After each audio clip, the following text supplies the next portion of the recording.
starting as a wrestler at 35. It should never happen, but it did. People just think I came out of nowhere. 3.5 years it cost me to be Diamond Dallas Page before I made any money.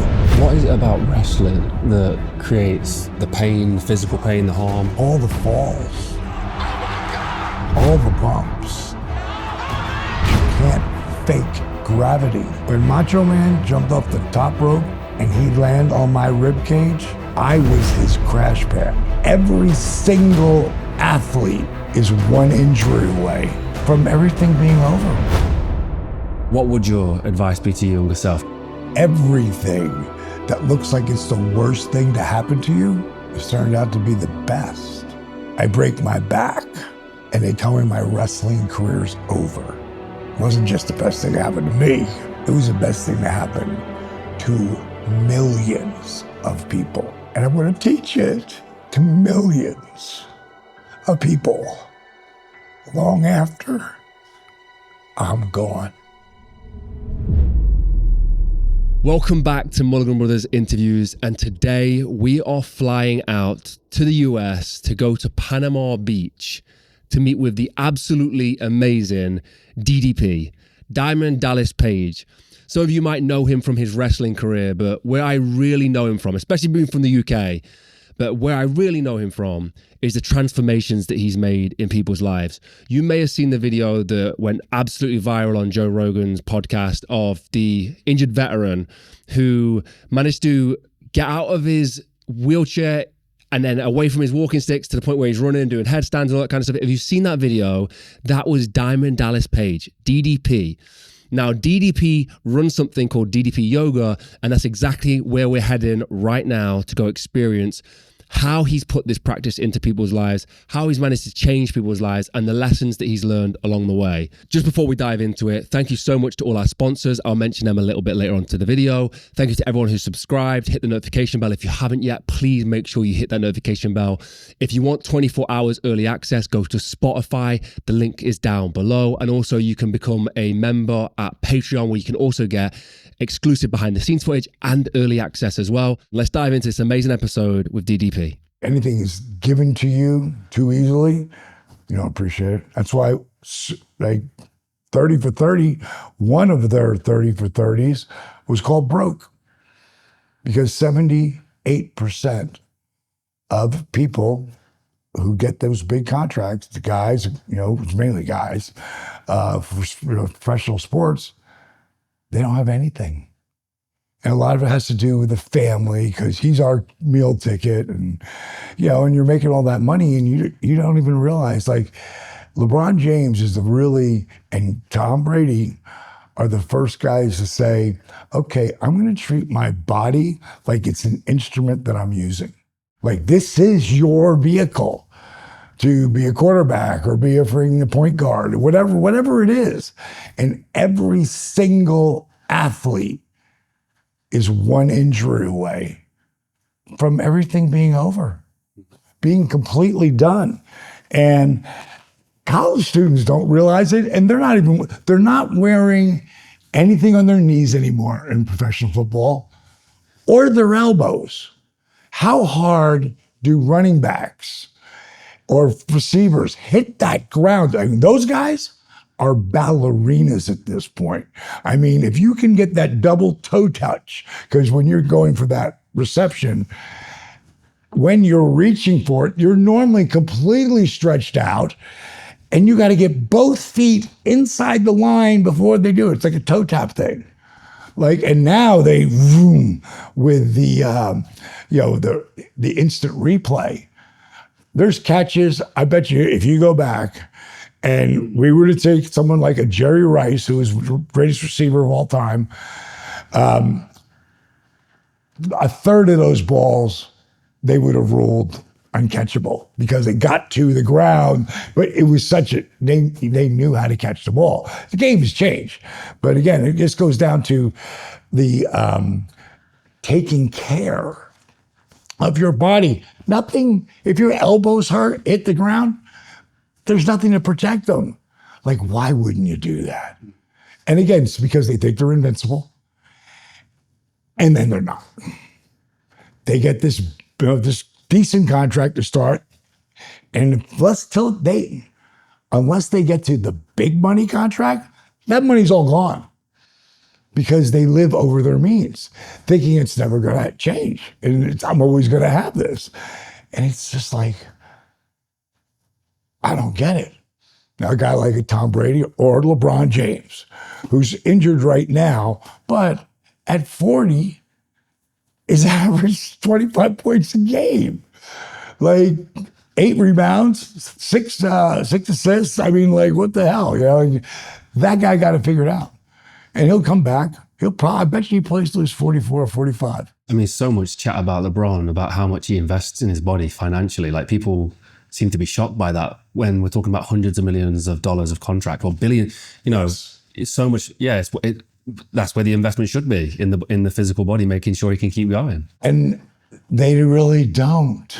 You know, like when people say, if you look at all the modalities that I have here, I've been doing this shit since I was wrestling, and that was 30 years ago.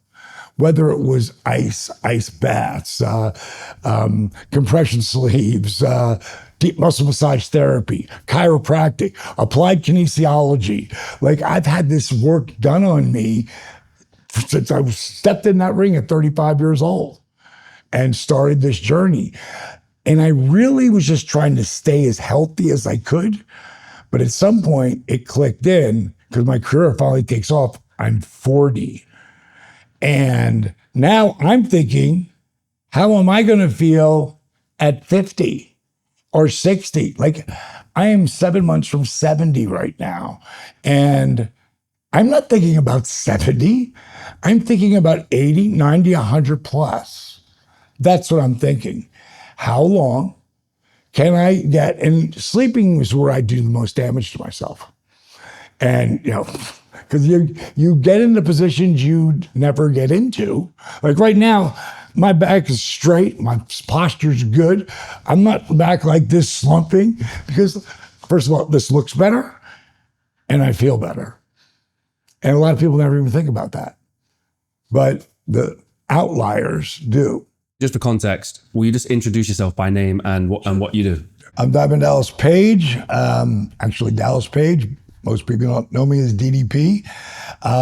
Was a professional wrestler for a good portion of my life. Also ran nightclubs. And today I consider myself a pain and mobility specialist. More than a yogi, more than a fitness. I want to help people get out of pain and have hope. Seeing you this week has been a massive inspiration to me, because one of my fears is, as I got older, being a taller person, I was worried about my health, my joints, all that kind of stuff. The fact that you're turning 70 in 7 months and the way that you've moved downstairs in some of these, you know, some of the training stuff is incredible. But the other thing is that you've had such a physical job and career. Right. And yet, regardless, you know, for a normal person at 69 to be doing what you're doing is super impressive. But to have done that from a wrestling background, like, is just absolutely bonkers. So it works. Every year I get older, it proves more. And really, people don't really pay attention till they hear 69. Like, what? You're 69? Like, yeah. My ex-wife, my first ex-wife, Kimberly, she's a COO of my company at this point. We talked about this. And her and my wife, Paige, get along unbelievably. They're very much alike and nothing alike, which is perfect. But they both have monster respect for each other. So she's part of our team, you know, upper echelon. And she was talking about when she gets to 70, she wants to be phased out. I said, yeah, me too. And at the time, it was like, I only got 10 more months. And she went, oh my God, my head just exploded. Because she doesn't ever think of me like that. She might think of me as 60, but she don't think of me as about to turn 70. Even though we've been together since she was 21, you know, and she's part of our family and her husband as well. And again, a lot of people go, wait a minute. Your first ex-wife is a COO of your company? I said, yeah. And like, how do you do that? I go, it's all how you handle the story you tell yourself. And we were so close. We practically raised each other. She had just turned 21. I was 34. And through the next 13 or 14 years, we were growing up together because I was always way younger minded than, some people are old souls, not me. I learned through mistakes. I learned through, oh boy, I'm going to do that again. And I learned, wow, that was really good. Like, keep doing that. And Kimberly, it had exploded when she really thought about it. Oh my God, you're turning 70. I never think about you like that. And that's great. But I want you to remember, I am, because this is what's possible. And I don't have, what's the rich guy? He's crazy rich. He's reversing time. Brian Johnson. Brian Johnson? Yeah, Brian Johnson, yeah. Brian Johnson, I watch him. And if I had that kind of money, I might be into some of that shit too, but I doubt it. I still want to be relatable. He's really not relatable. To me, he is, because I want to know everything you're doing. But you also got to get people to understand how they can put it into their life or what section they can take. Because the biggest thing is they make excuses. Like, oh, I don't have any time for this. If I walked around with you pick your busiest day, please, I'll find an hour that you're just pissing away. There's probably 3. It reminds me of my daughter Brittany, when she was living with us with my granddaughter, Oakley. She'd be doing a lot of stuff around the house, but she's doing a lot of stuff with Oakley. And she put those both together of times that she's, no, you're not working. You're working, but you're not working for me over the time you're taking care of Oakley. And now she's super efficient with her time. And it took, people have to learn that you have plenty of time to off and just scroll on your phone. That's the biggest thing to me. I just, Andrew Yang, we were talking about it. I'm actually getting involved in his Noble Mobile phone company. And it's how much time you waste on your phone. And the thing is the hook. He's a very smart guy. And he's going to pay people back for the money that they put in for time they don't spend on data. And if you don't have any internet right there, you're going to waste your data. You're going to have to you're going through and you're just scrolling. Stop the scrolling and you'll make money. And for young people who are on a real budget, it makes sense. Some people don't care, won't care. But I thought it was brilliant. And he's already started and stopped, sold and made really great money off of companies that people just haven't found that niche, but he does.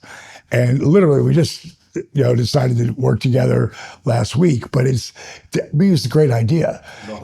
And get the off the phone, unless you're searching shit. Then there's mindless time. We've all got to have mindless time, but give yourself all right, 10 minutes and I'm done. I'm normally looking for who's going to inspire me. What am I going to learn?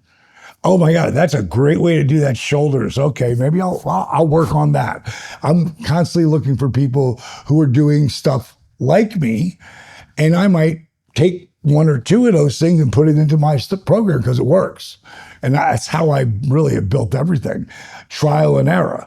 We had talked about, your knees are bad. And I say, can you sit on your heels? And you're like, not a chance. And then I showed you something that puts you sitting on your heels, which is very powerful to not realize, wait a minute, I don't have to keep going backwards and declining. I can reverse that. So, and I do that through food. I do that through exercise and risk and reward. Like I actually wrestled my last time in 2020, and it would have been another decade that I had gotten in the ring at least once. That's the only reason I did it. Plus, I was 60, almost 64 at the time, and I wanted people to see, wow, look at the way he moves still. Like, it proved my point. And at the end, I climbed up to the top rope and dove on everybody just to prove. I mean, it was risk and reward because I could have really hurt myself, but I didn't. But if you watch in slow motion, you'll literally see my head bounce off the floor. And I popped right up. And that's just adrenaline. But everything, if I'm going to do anything, like I could still be skiing if I want to. But what if I take that bad bump? And it doesn't have to be me. It could be some little kid. This is the last time I ever, snowboarded. I was getting really good at it, but I was still green as grass. And now when I come back, there's this little kid. Like I could have got around him, but maybe I don't. And I just said, I got to wipe out. And it took it really out of me because I didn't want to take a chance at hitting that little kid. So you can't, it's not always you. There's things that get in your way, risk and reward. So I never did it again. Quick interruption from the video. I want to talk about today's sponsor, Timeline. So I'm a little over a month into Timeline's Mito Pure gummies now. And honestly, the thing that stood out the most is how steady my energy has been.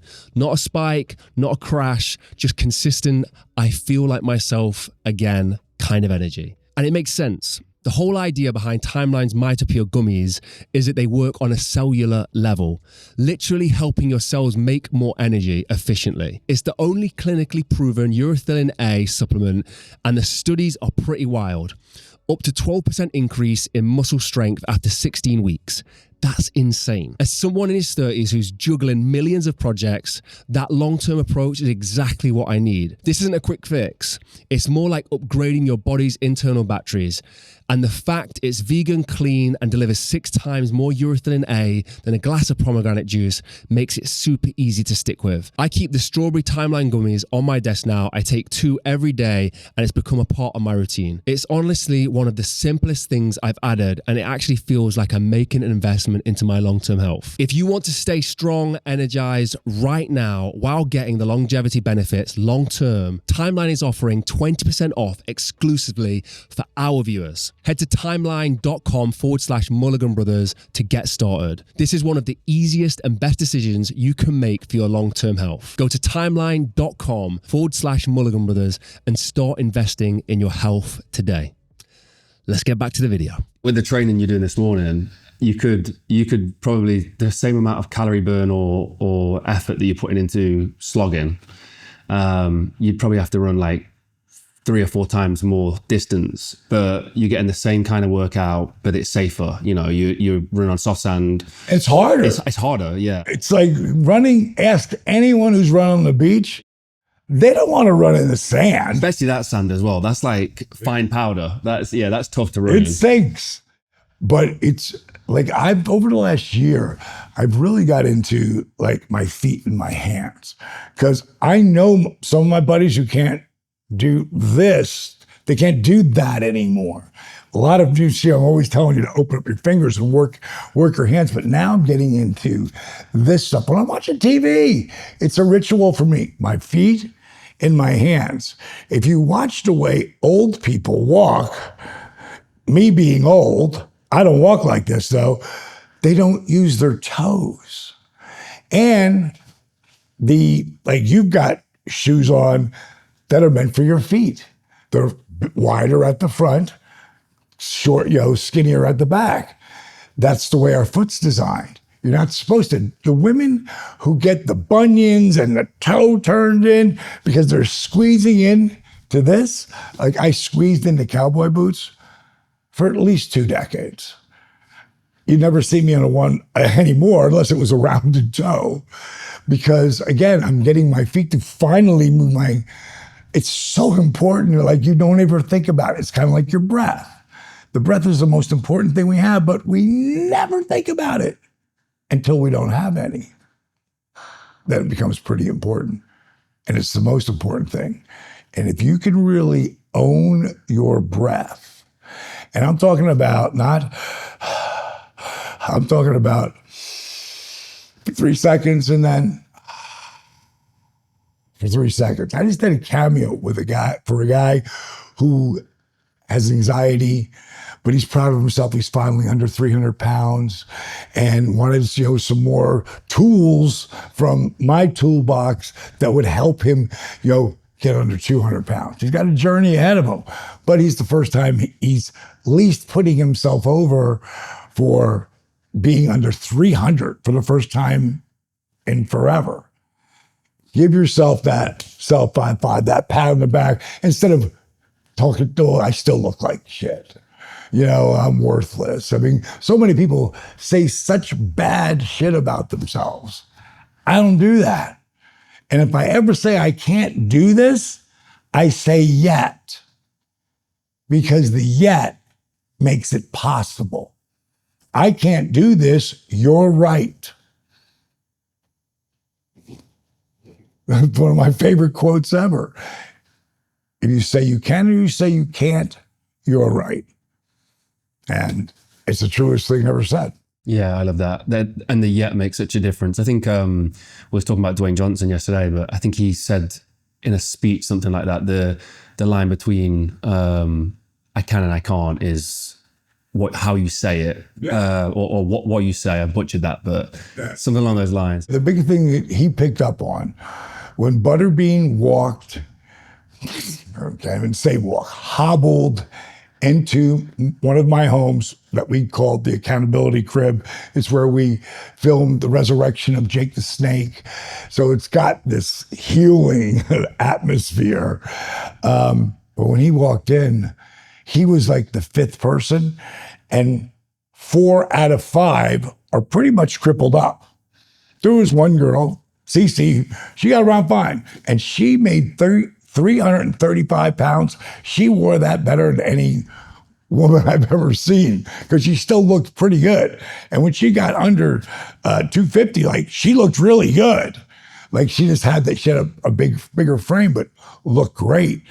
But when Butterbean came in, he was the worst as far as in being not in good shape at all, like crippled up. And I looked at my business partner, Steve Yu, and I'm like, dude, how are we going to fix him? I mean, he is so beat up. We only got 3 months. And he looked at me, he goes, what if we can? And that's what The Rock picked up on. What if? Like, there always is that what if. And you can't tell me, now you can tell me you're too lazy. You can tell me I'm still going to eat shit, even though you know it. Like, that's why I developed the list. On the DDP Yoga Now app, the very first thing is up there, it's the list. And the list was developed mainly when disabled veteran Arthur Borman, before his video went viral, I was giving him the important things he needed to do to get his mind right so that the story he was telling himself was positive, as opposed to pulling himself down. I call that emotional gravity. So to get to that spot, he had a yellow brick road that I made up, but I only had it. You couldn't get it in my DVDs. You had to talk to me. And then I wrote shit down and I would just email it to you. Well, now there's a whole list of things. And if you do the entire list, it just won't change your life. You'll be on your way to owning your life. And the main reason I developed this list, when Arthur's video went viral, it was crazy. And we were getting so much attention, but of course, the main spot was YouTube. That was getting crazy hits and comments and everything before we started to move it to Facebook. And there was no Instagram back then. And people would take the time to write me like these long letters that literally would take someone who could read and write well an hour plus, and telling me all the things that are wrong with them and how they need my help. And you could help me. Most of them went to, but you won't help me because it's all about making money to you and blah, blah, blah, blah, blah. It was like, what just happened in that email? These people, my initials aren't JC. They're DDP. I don't walk on water. I don't turn water into wine, but I can help you make better choices. So I came up with that list. And one of the girls who was working with me at the time, I said, anybody who writes us any kind of comment you see or anything, you email them and you tell them, here's the list. If you do everything on the list, Dallas will send you the DVDs. So now it's going to cost me money in shipping and DVDs. How many, on a percentage of 100%, what percentage would you think actually did the list? I'd like to think like 50, 60% of people would have. 3%. And I actually know most of those people because I know that they did it because they've worked their way in to being a part of the community. If people knew, if they believe, I should say, because they do know, because they see me take care of help. They see me help one celebrity after another. But in between every one of those celebrities is thousands of regular people. People who have filled themselves most with no hope. Like, we're not in the fitness business. We are into the, I wouldn't want to call it hope business, but we help people get hope. And if they do the list, and that's why I've had so many unbelievable transformations. I'll tell you how unbelievable they are. The robots on Facebook will not let us put up videos. Now, this isn't video footage I shot or any of my team. My team put it together and tell the story, but we don't film it. They film it and they send it to us. It's a part of now a system we call TU, and no one has this. Transformation University. It's on Facebook. Anybody can go there. And if you get there, the first thing they're going to tell you, do the list, because that's going to make something, now I know what real food is, as opposed to the garbage they feed us. Like, I love RFK and the mission that he's on to, let's use Kellogg's as the example because they are the biggest, one of those mega companies. And he's the guy who stooged off, meaning that he told, wait a second, food that you're sending us, supposed food, Fruit Loops, sent to Canada. Oh, you won't accept the ones they accept in America because they'll let you put whatever you want. Garbage and dyes and shit and like addictive stuff, where they've got like, let's say, 10 ingredients. We have 47, and I'm exaggerating, but it's like that. And they'll let, your country won't let shit in. Coca-Cola has a different ingredients in your country than it does in ours. That's f***ed up. You know, like when people say, oh, wait till you get to Italy, the food is so incredible. I remember before I went to Italy, I was like, how good could it be? I've eaten at the best restaurants you could ever eat in this country. How much better can it be? Way better. Like, oh my God, this is unbelievable.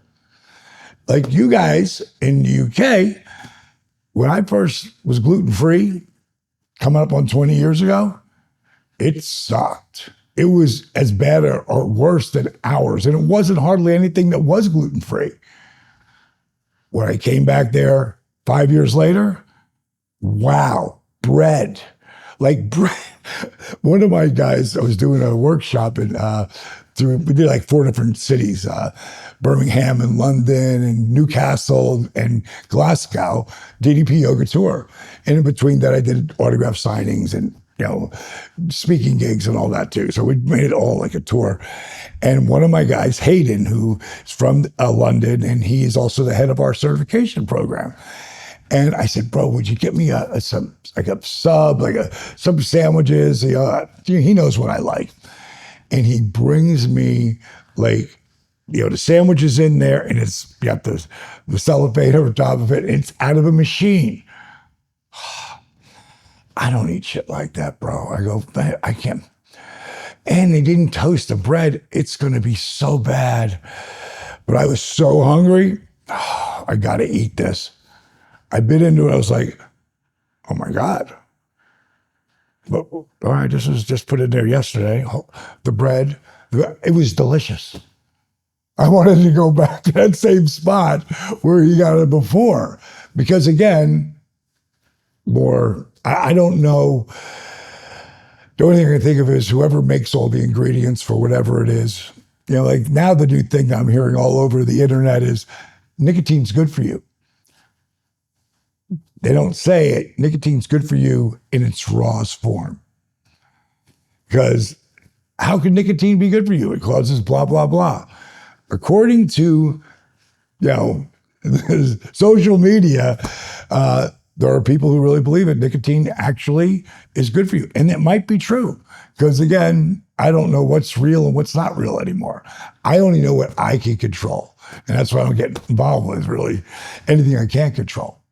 Just a quick interruption from the video. Our sponsors, Marek Health, are running a Black Friday special. As you guys know, Marek Health have helped improve my health, sharper focus, clear my brain fog, recovering my knees, and so much more. And it all started with their blood tests. I can't thank them enough. This year, Black Friday, Marek Health are offering 25% off joining their optimization program and also a 10% bonus towards your first treatment if you use code BLACK25 at checkout. This is a limited time offer, but it is offering lifetime results. They've helped change my health and find a foundation. You can have that change in your life too. So go to the link in the description. Make sure you use code BLACK25 at checkout. That's BLACK25 at checkout for these exclusive Black Friday and Cyber Monday offers. Go change your health, guys. Let's dive back into the video.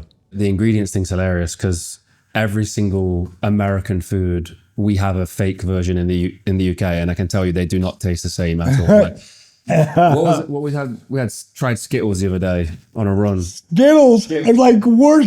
Oh my God, such poison. They're poison, yeah. Poison. But yeah, it's crazy how they tasted.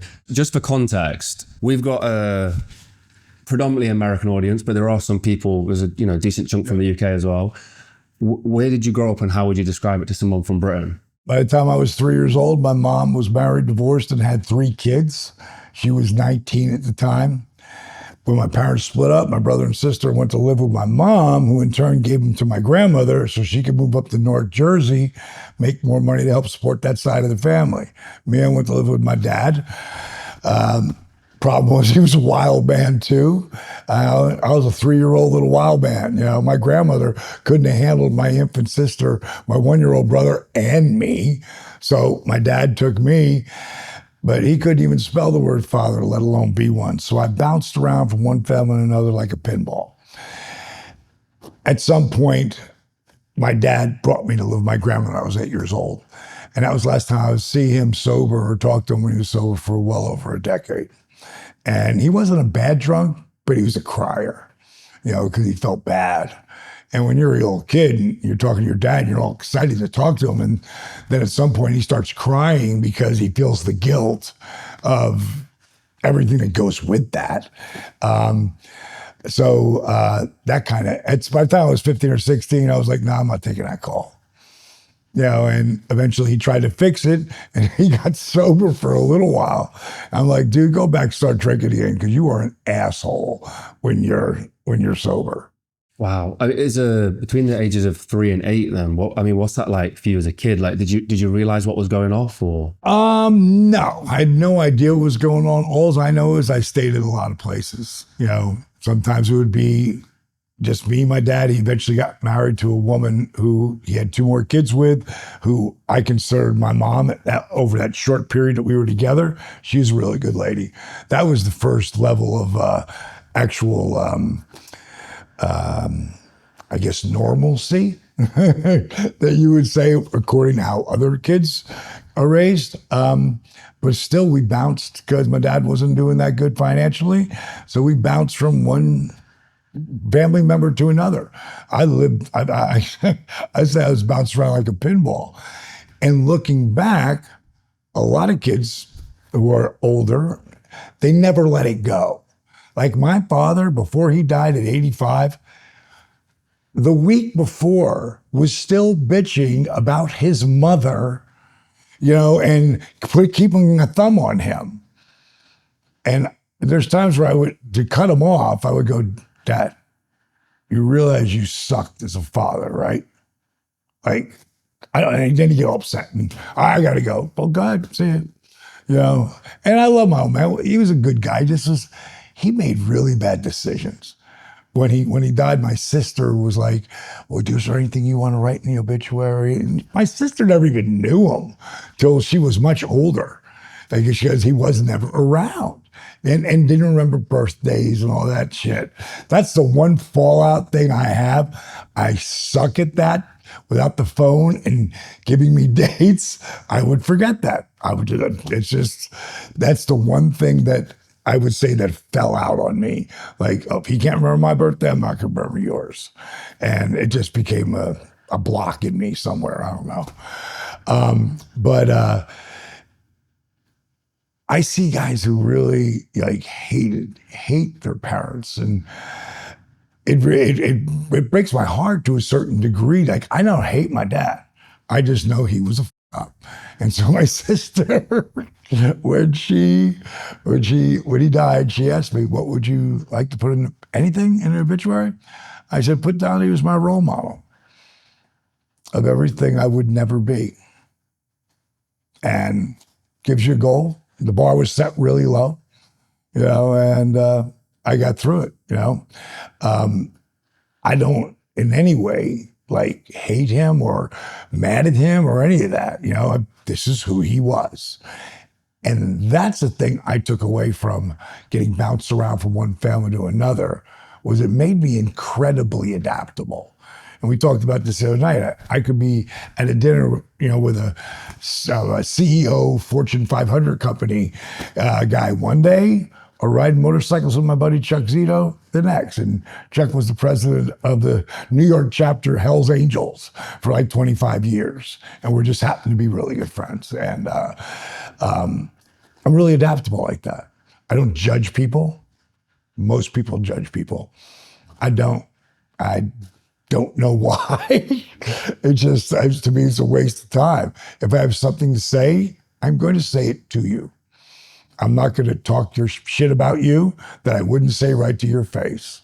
The way you see your relationship with your dad is that glass half full mentality, of you could see it a negative way if you wanted to, but if you can spin it and see it as an example of what not to be. Right. And that's really it. The glass half full or the glass half empty, to me, it's always half full, because I'll find the positive in it, because it doesn't pay to look for the other. And some people, they don't even have a glass. They're completely f***ing themselves. I saw the one, Unf Yourself was the name of a book that is out now. And I just thought that is so true for so many people. They just keep beating up themselves. And I call it emotional gravity, pulling themselves down. In our personal lives, our professional lives, we're constantly hit with one adversity after another, most of which we have no control over. But the one thing we have total control over, when we actually take control, it's this. It's what I call the 6-inch piece of real estate in between your ears. The problem is most people will pull themselves down. And for me, I can help people with that, but if they stay negative, I don't have time for that. I want someone who wants to try to turn it around and start to own. People get so caught up on getting stressed out or worrying. Did you know that Cornell University, that's a big school, Ivy League school, did a study on worrying, and what they found out was 85% of the shit we worry about never happens. But it gets better than that. Of the 15% that's left over, 79% of those people whose worries came to fruition handled them way better than they thought they could. And others were like, wow, I'm so glad that happened because I learned so much from that. So if you do the math, that's 97% of the shit we really worry about never happens. And that's really like, I heard a woman named Mel Robbins once. She was talking, not exactly like this, but about this type of situation. And she said, what if you just say to yourself, but what if it all works out? But what if it all works out? Like, what if that can stay your voice when you start worrying about what's about to happen, what someone thought? To me, it's like, it's always better to say something like, what if it all works out? Than, oh my God, I'm so screwed. This is going to be the worst thing that ever happened to me. Well, you're right, because you're making that happen. So, I mean, we'll talk about this a little bit later, but manifestation, like you can negatively manifest things as well, like just through the way you talk to yourself. So just paint a picture for us as well as a kid, you're bouncing in between homes and stuff like that. What's school like? Like what's your childhood like in general? At 30 years old, I was still reading at a third grade level. So school, I would stay in,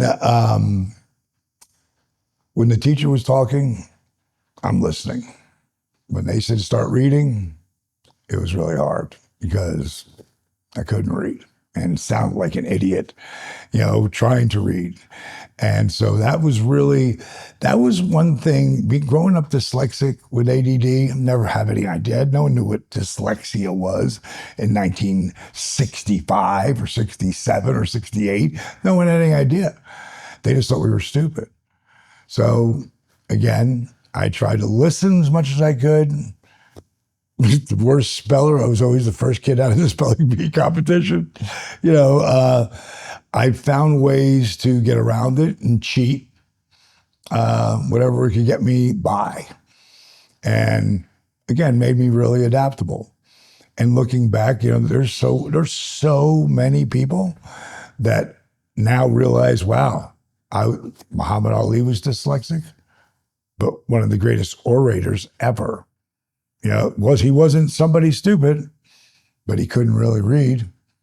Jay Leno, same thing, Tom Cruise. And they had just read, from what I understood, they just read scripts to Tom and read it, and he just, memorization, It was tough growing up as a kid in school, but sports is what, made me a happy guy. What was the first sports you found? Football was my main thing as, sixth, seventh, actually fifth, sixth, seventh grade. In seventh grade, I was starting both ways, defensive and offense. Like, to me, I was going to be playing defensive end for the Dallas Cowboys. Like, that was something, I dreamed about it. Like, I'm really good with visualization. I didn't know that back then. But I also walked out in front of a car and it hit my right knee. My face bounced off the hood and I flew 42 feet from the point of impact. They wouldn't let me play football anymore because the doctor wouldn't give me the release to. But he let me play basketball, which is worse jumping and twisting and turning and jumping and turning and twisting. And there was no rehab back then. There was for Willis Reed or Joe Namath, but there was no, high school, grammar school kid rehab like there is today. So, I started playing baseball and basketball. They gave me, you could play that. Well, baseball, you have to throw to somebody. You can't play by yourself, but basketball, you can. And you literally can get pretty good by yourself if you can figure out repetition. And it took me a while, because I sucked. I didn't make the team I didn't make the team when I was in 7th grade, but I didn't care. I was a football player. But I figured, well, let me go out for basketball. Let me try it. I wasn't a natural by any means. Football, different story. But now football's gone, so now I really do care about whether I make this team or not. And then I sat on the bench. Like, the only reason I made a team was I was 6'2" in 8th grade at the time. And, I sitting on that bench, that had never happened to me before. And that's where, when I look back, that's where I started to develop work ethic. And I got that summer, man, if I wasn't working, and I did have a part-time job, if I wasn't working, I was playing basketball. It didn't matter if it was raining. It didn't matter who was there. If I didn't get picked, then I finally got picked. And by the time I got to be a freshman, we were undefeated that year. I averaged 14 points. I mean, I went like, boom. And that became my outlet. By the time I was a sophomore, I was starting varsity. I wish I could have been held back 1 year, just because I would have been with all my buddies that were younger than me, and 2 of them had gotten held back. So you're so much better, the difference between 18th and 19th as an athlete. And, but everything went the way it was supposed to go. And I learned that work ethic equals results. In my Hall of Fame ring, WWE Hall of Fame ring, inside it says work ethic equals dreams, exclamation point, DDP. Is that thing we were speaking about yesterday of it's simple, the idea is simple of how to become successful, how to do these things. It's just, most people aren't willing to have the work ethic, not willing to put in the effort, they're not willing to have the discipline and all those, facets that. And that's most people. And I would say it's really like this many people out of all of this who really get, what I heard Tom Brady say is so true. That success, to be truly successful, you don't have to be special. You just have to be willing to do what most people aren't. And it's simple. Be committed, be consistent, and be disciplined. To me, discipline, when you're really owning your discipline, it's like having a superpower. When you really realize, because we all have the ability. Every single person has the ability to do what they know they need to do, when they need to do it, whether they feel like doing it or not. Now, here's something that I didn't know till recently, and I had to look it up because it sounded like internet bullshit, that there's a muscle that's at the bottom of the brain, and when you exercise this muscle, it's going to get stronger. And it's called the AMCC, the anterior mid-cingulate cortex. It grows, that muscle, every time you do something and you don't want to do it. Like, I don't want to get up and I don't want to get on, and I don't want to run today, but you do. Or you're doing suicides to the foul line back, half court back, foul line back, full court back, and you run one more and back. Like, that's the kind of shit, especially when I'm not the best athlete there, I can do that. And if someone ran that with me, I ran the half court again. Still coming? I mean, I'll just keep going. And the coach just start us all over again. But again, that was my choice. And again, that's the kind of thing that started to give me confidence and made me better, because we all have that ability. It's just most people, they choose not to. They choose to be lazy. They think they're not, and that's what makes people feel like worthless or just don't have any real confidence, because you don't do that, because you could do that. And if you do that, then shit changes. And it has from food, biting your nails. I don't care what it is. You have that ability. So there are times, and I know I just don't want to do it, but now I know this is real. And it's why athletes can do things that most people can't, because they've been forced to do that thing that, no, run one more time. No, give me 10 more push-ups. Like, I just did 50. Give me 10 more. And you make yourself do it, or a version of it on your knees, whatever. At least you're doing it. And that's what, if it would be a crazy world, competitive, crazy world, if people really realize that. I'd seen a clip about I think it was Andrew Huberman. I don't know if you follow Andrew Oh, Huberman. I think he's brilliant. Yeah, and he spoke about that. I think he was on a podcast with David Goggins saying that they scanned ultra endurance runners and the part of their brain that you're talking about, and they could see that it was bigger. I think it was larger because they'd trained it more. But it's interesting about... There's a guy, Goggins. He's going to have the biggest AMCC ever. You know, it's got to be like, his head should be bigger. You know, I mean, like, he's just a fucking inspiration. I don't give a shit who you are. But I know I'm going to live, if God allows me to live a long life. He is one of the people I'm watching to see. He's only 47-ish, I think. I seem to remember that being a round number for him, how old he is right now. I want to see him at 67. And I think he'll still be good, only because he just started working with Ben from Knees Over Toes guy. Like, that guy just helped him be even more indestructible, because he's totally indestructible here. And now he's getting the tools to help him stay out of pain. And that, I mean, so many people have learned so much from that guy. You've seen some of his work, right? I've seen his work, yeah. It's amazing, man.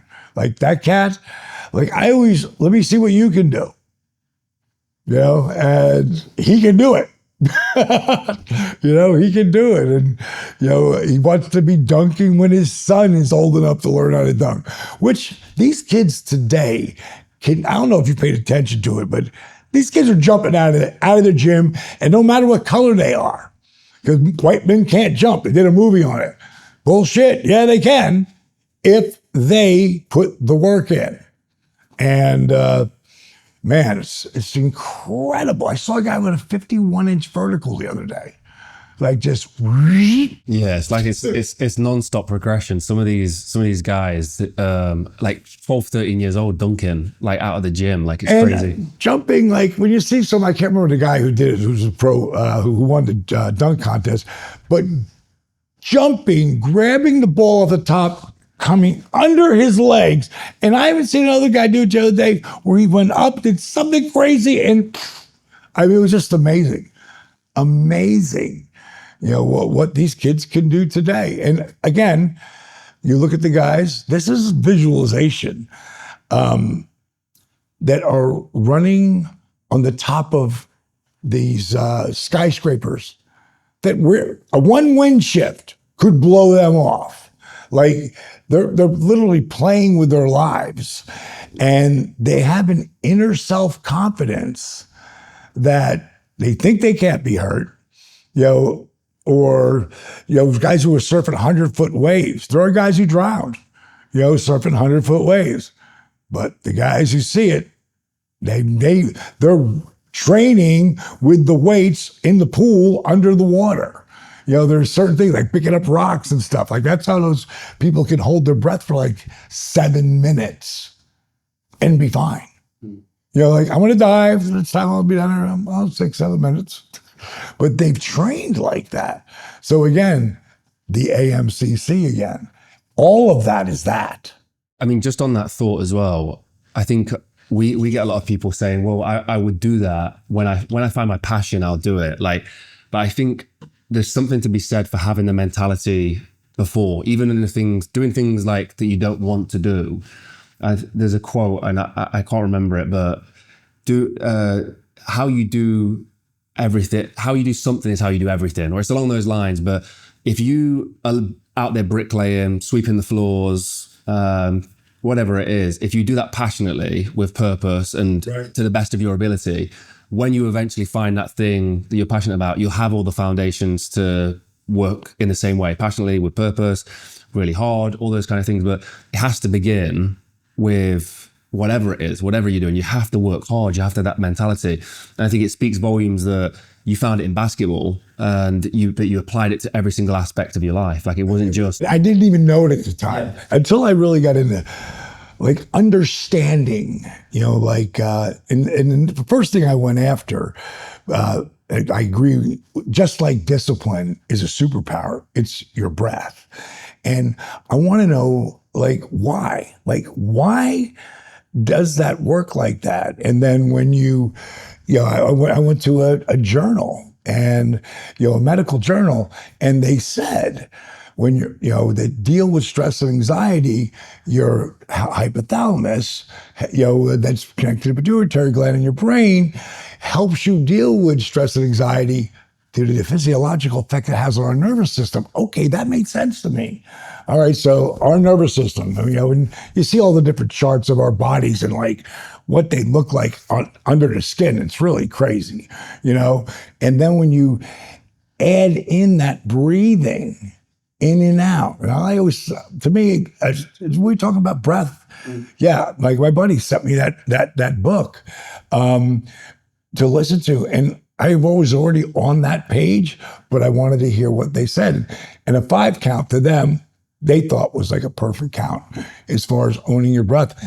And as soon as I started to really realize that we're sending neurohormones to inhibit the stress-producing hormones, which triggers a relaxation response in the body. Anytime, and this is over a couple of years now that I've known that, and I talk about it. Anytime I feel anxiety coming over me, because it happens to all of us for whatever reason, I go right into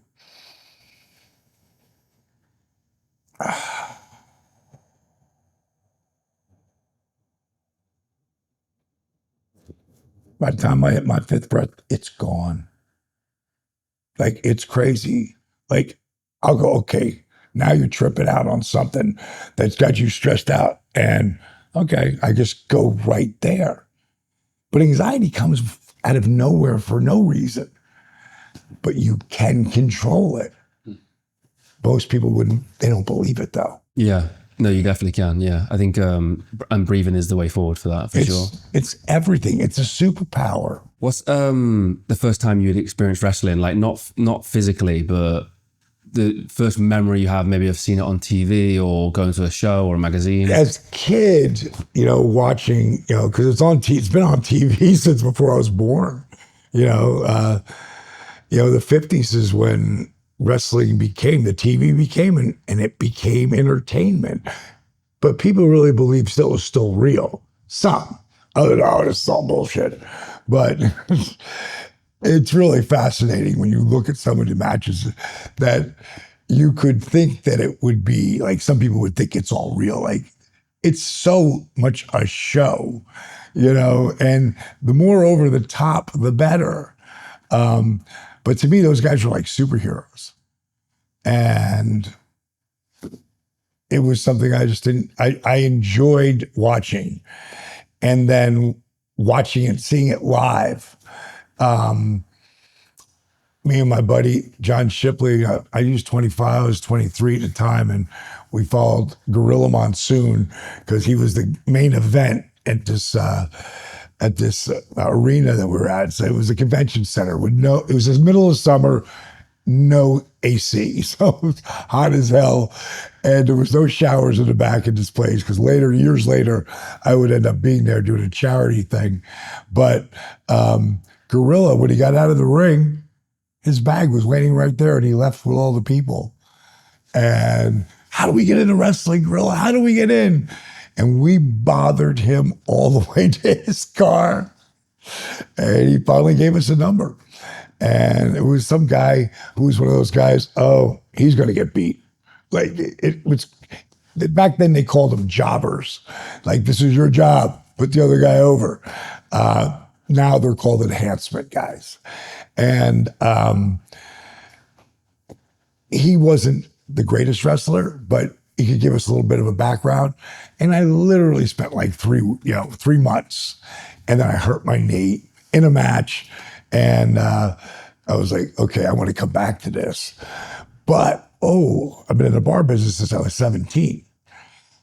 Bouncer, bartender, bar back, whatever I could do, to make money. And the real job you want, not just maybe a manager, or a bartender, because you can make really great money. And it's like tips. So you never know what you're going to make. If it's busy, you're going to do well. And I got a chance to run my first little rock and roll joint. I was 23. And the booze, the broads, and the bravado took me in a different space. And I just never really thought about, I want to come back eventually. I want to go after that dream. But I just kept going with the bars and ended up opening a couple of bars and learning the business. And now I want to own my own place. And then WrestleMania happened. And I was so pissed that I was not a part of that. Like, I didn't follow my dream because I visually saw it. And a lot of people who say, man, I'll believe it when I see it. Those people never see shit. But the people who say, I believe it because I see it, those are the people who make and live that dream. Whatever it is, you got to see it. And I saw it very young, very, very, very early on. But I got derailed, and it was probably the best thing that ever happened to me, because starting as a wrestler at 35, as opposed to 25, I was way smarter. I had lived a pretty full life already, running nightclubs and, being in fights and, trying to pacify this situation before it turned into that, because I was running the joints. But you're running a club, you're 6'4" and you're 220 pounds, you're still a bouncer too. And you're a bartender, and you're a bar back, and you're the manager. You're everything. And I love that job more than anything because of the women. More than anything. Everything else was gravy. But it was, again, that was the dream. You want to be, that's why you play sports. That's why guys pick up a guitar, because they want women to want to be with them, And so back then, that's what it was to me. It was the booze, the broads, and the bravado, and just having fun in the bar business. And now wrestling. Oh God, I should have been a part of that. And at some point, I started to head that way. But I thought I was too old at 31 to be a wrestler. But I could be a manager and talk for the guys. And how I got involved with that and how that actually happened should have never happened. It should never happen. But it did. And how when you're searching for a dream and you have a passion, you have to be willing to be patient more than anything. Because even though I got to, it was called the AWA, which was in the Midwest part of the country, they were on ESPN every Saturday night. So next thing you know, I'm on ESPN every Saturday night. And I'm managing these two wrestlers One's 5'8" and wrestles with no boots on. The other's 5'10". I'm 6'4".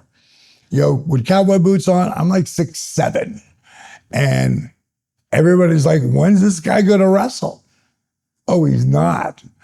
And I ended up working and developing relationships with guys like Dusty Rhodes, like Scott Hall, like Eric Bischoff. These guys who I worked with and developed relationships with. And that I ever got to WCW, which was owned by Turner Broadcasting, now is owned by Vince, well, not even Vince McMahon, is owned by the WWE. That I actually got there is ludicrous. Like, simply ludicrous. And I'm going to tell you the story. You probably won't use it, but it'll give you some context. I'm flicking the channels one night, because I stopped watching wrestling completely. And I see Gorilla Monsoon. And grew up with him. He's the guy who gave me original information on how to become a wrestler. Oh, wait, who's this guy with a crazy boa on and crazy sunglasses and a do-rag? It's Jesse Ventura, Jesse the Body Ventura. This guy's amazing. Next thing you know, first guy through the curtain, got a bag over his shoulder, he got a Fu Manchu, long black hair, and he was Jake the Snake Roberts. And he sucked me back in. I watched him, the way he just walked, his swag to the ring. It's a bad motherfucker. He gets in the ring, I can't see through his shit. I'm like, what he's doing is I can't see through it. And then he cut a promo, which, wow, I got to see that match. Next thing you know, I'm back in as a fan. Drive up to Tampa when they were wrestling there, with some of my buddies. And one night, Jake walked in my club and we hit it off. And if you work Miami one night and Tampa the next, that's 300 miles. And right in the middle is Fort Myers. And that's where our club was. And Jake had let the guys know, if you're heading into Miami, you might want to stop in Fort Myers, because this guy Page, he'll hook you up. He's a friend of the boys, and Jake sent the guys in. So people saw me around all these guys. And at one night, I was in my office, and the guys are all counting, men and women are counting their drawers, and start talking about wrestling. And, I say, I tried it when I was a kid. Seriously, what was your name? Handsome Dallas Page. My buddy Smokey's like, you can forget about using that gimmick anymore. And we just start drinking, because that's when you get to work the bar business. You're drinking a little bit, but you're not really drinking, on the floor. But now, we might get home 4 or 5 o'clock in the morning, because we ain't got to be back here till whenever. And we were all sitting around drinking, and I just came up with the idea of, what if I was Diamond Dallas Page? And what if I had a whole stable of wrestlers, and they were from the Diamond Exchange, and I had beautiful women like Diamond Dolls, but they weren't just girl next door hot. They were stripper hot. And Smokey's like, oh, that's a stretch. Because back then, I was friggin' dog, and my brains out, and it was spring break area, and that's what was important to me back then. Still in my early 30s, and bottom line is, that day I come up with that idea, and I wrote it down as I was saying shit, and my chicken scratch, only I could understand what I'm writing. But I wrote down Diamond Dallas Page. I wrote down Diamond Exchange. I put down the Diamond Dolls. And I'm very big, and always have been big. Just don't think it, ain't it. Write it down. burn it into your brain. I was just fucking around. I wasn't thinking this could happen. And then because we were the hottest spot to hit Southwest Florida since the sun, Tampa to Miami, we were the club in between there. And they wanted to do a story on the guy behind the voice of who does Norma Jean's dance clubs, who does all their commercials and everything. Like, who is that guy? And so they came in to do a story on The Voice. And that's what they called it. And I was in my 62 pink Cadillac. I was in the studio. I'm wearing a WrestleMania t-shirt. I mean, I'm a fan. And at some point, they're in my office and they're called the Party News Network. And they were like, so where does The Voice come from? Because I might impersonate Macho or whoever, you know, and oh yeah, don't forget hot legs, $1,000. Oh yeah, thinking I'll be there. You know, shit like that in the middle of stuff, you know, of my commercials. And he said, where does The Voice come from? And I'm looking down that blotter and it says all the shit that I was just around about the night, you know, a couple nights earlier. And there's a pair of white sunglasses. If the glasses aren't there, I don't know if I do it or not, but they were there. And I could put them on and have a mask. I said, The Voice comes from Diamond Dallas Page, Daddy. I was born to be a professional wrestling manager. It's big, it's bad, it's Norma Jean's voice. And that was the end of it. I came back talking about my, you know, rest of the club and promotions we were doing. Someone saw it, and his name was Smitty, and he had his own sports talk radio show. Back when that really wasn't a thing, but he had his boxing, and he did it every week on Saturday or whenever the day was. And I get a call in my office from the girls who answers the phone, and it just happened to be in the middle of the day. I'm never there, but I was. They said, Paige, there's someone on the phone for a Diamond Dallas Page. I grabbed the phone and went, you Smokey, and I hung up the phone on him. And she called back. She said, that wasn't Smokey. His name is Smitty. He's got a talk radio show. I pick up the phone and go, who is this? And he tells me. And he says he wants me to come on and be his, you know, expert about professional wrestling. I go, Smitty, I don't really do it. It's just something that was in my head that day. He's like, yeah, but you know, you could still come on. It's radio. I go, bro, I don't know enough about it. He says, I'm going to have Captain Lou Albano be my guest. I go, the captain? You're going to have Captain Lou Albano? Do I get to talk to him? He's like, absolutely. That's why I want you to. I go, I'm in. So I do it with him, and then I do it with Sergeant Slaughter. And after that, me and Smitty went to get a drink, and he said, you know, you got to do something with this Diamond Dallas Page thing. I go, do what? He's like, I don't know. He goes, it's so natural for you. It's something that, you know, you should be doing. I go, doing what? He said, because I have a friend who used to be a boxing promoter, now is promoting the AWA out of the Midwest territory. And I got his address. I go, you should make up a tape and send it to him. A tape of what? Me just talking like I'm the manager? He goes, you'll think of something. And he was right, I did. And I grabbed 3 guys who were bouncers for me. One I called Big Bad John, and he worked in my diamond mines in Johannesburg, South Africa. Like, I'm writing backstory for this guy, which I never knew that that's what I was doing. I was just trying to make sense of what I was talking about. But I was literally writing a backstory for DDP. Another guy was Rock Hard Rick, and he was a shredded and 250 pounds, one of my bodybuilder friends. And the other guy was a midget. And he would work the door for me, standing on a chair, IDing people as they came in.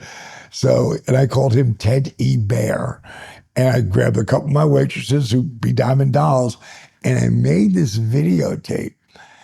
And I sent it to the AWA. I sent it to Rob Russell. 2 weeks later, he calls me back. Is Diamond Dallas Page there? No one has ever called me that before. And I remember hearing a reverend say, the quickest way to get there is to act like you've already been. And that came to my mind as he was saying that. I said, yeah, this is DDP. Who's this? Rob Russell. Hey, Rob, what's up? Well, we've seen your tape and we like it. And we want to bring you and your boys in for a tryout into Vegas. He goes, well, we got one question though. No one's ever heard of you. Where are you guys working at? Like, that's how professional my videos look. Like, it wasn't great, but it wasn't just, on your phone. It was something that looked professional, and they thought I was really doing it. I said, Rob, we got one problem with that. I go, those guys can't wrestle. What? Why would you send us a tape? I said, well, it's like a secret society. We can't figure out how to get in. Don't call us, we'll call you. And they did. 2 weeks later, Paul Heyman, who's one of the biggest stars in the world in professional wrestling still, in the office and out on TV, who manages guys, he was leaving the territory. He just told me this like 9 months ago when we were just sitting down grabbing something to eat. And he said, I'm the one. The reason why you got that call, because I was leaving. And I said, why don't you use this DDP guy? Give him a shot. Young guy, he could talk. Nobody's ever seen him.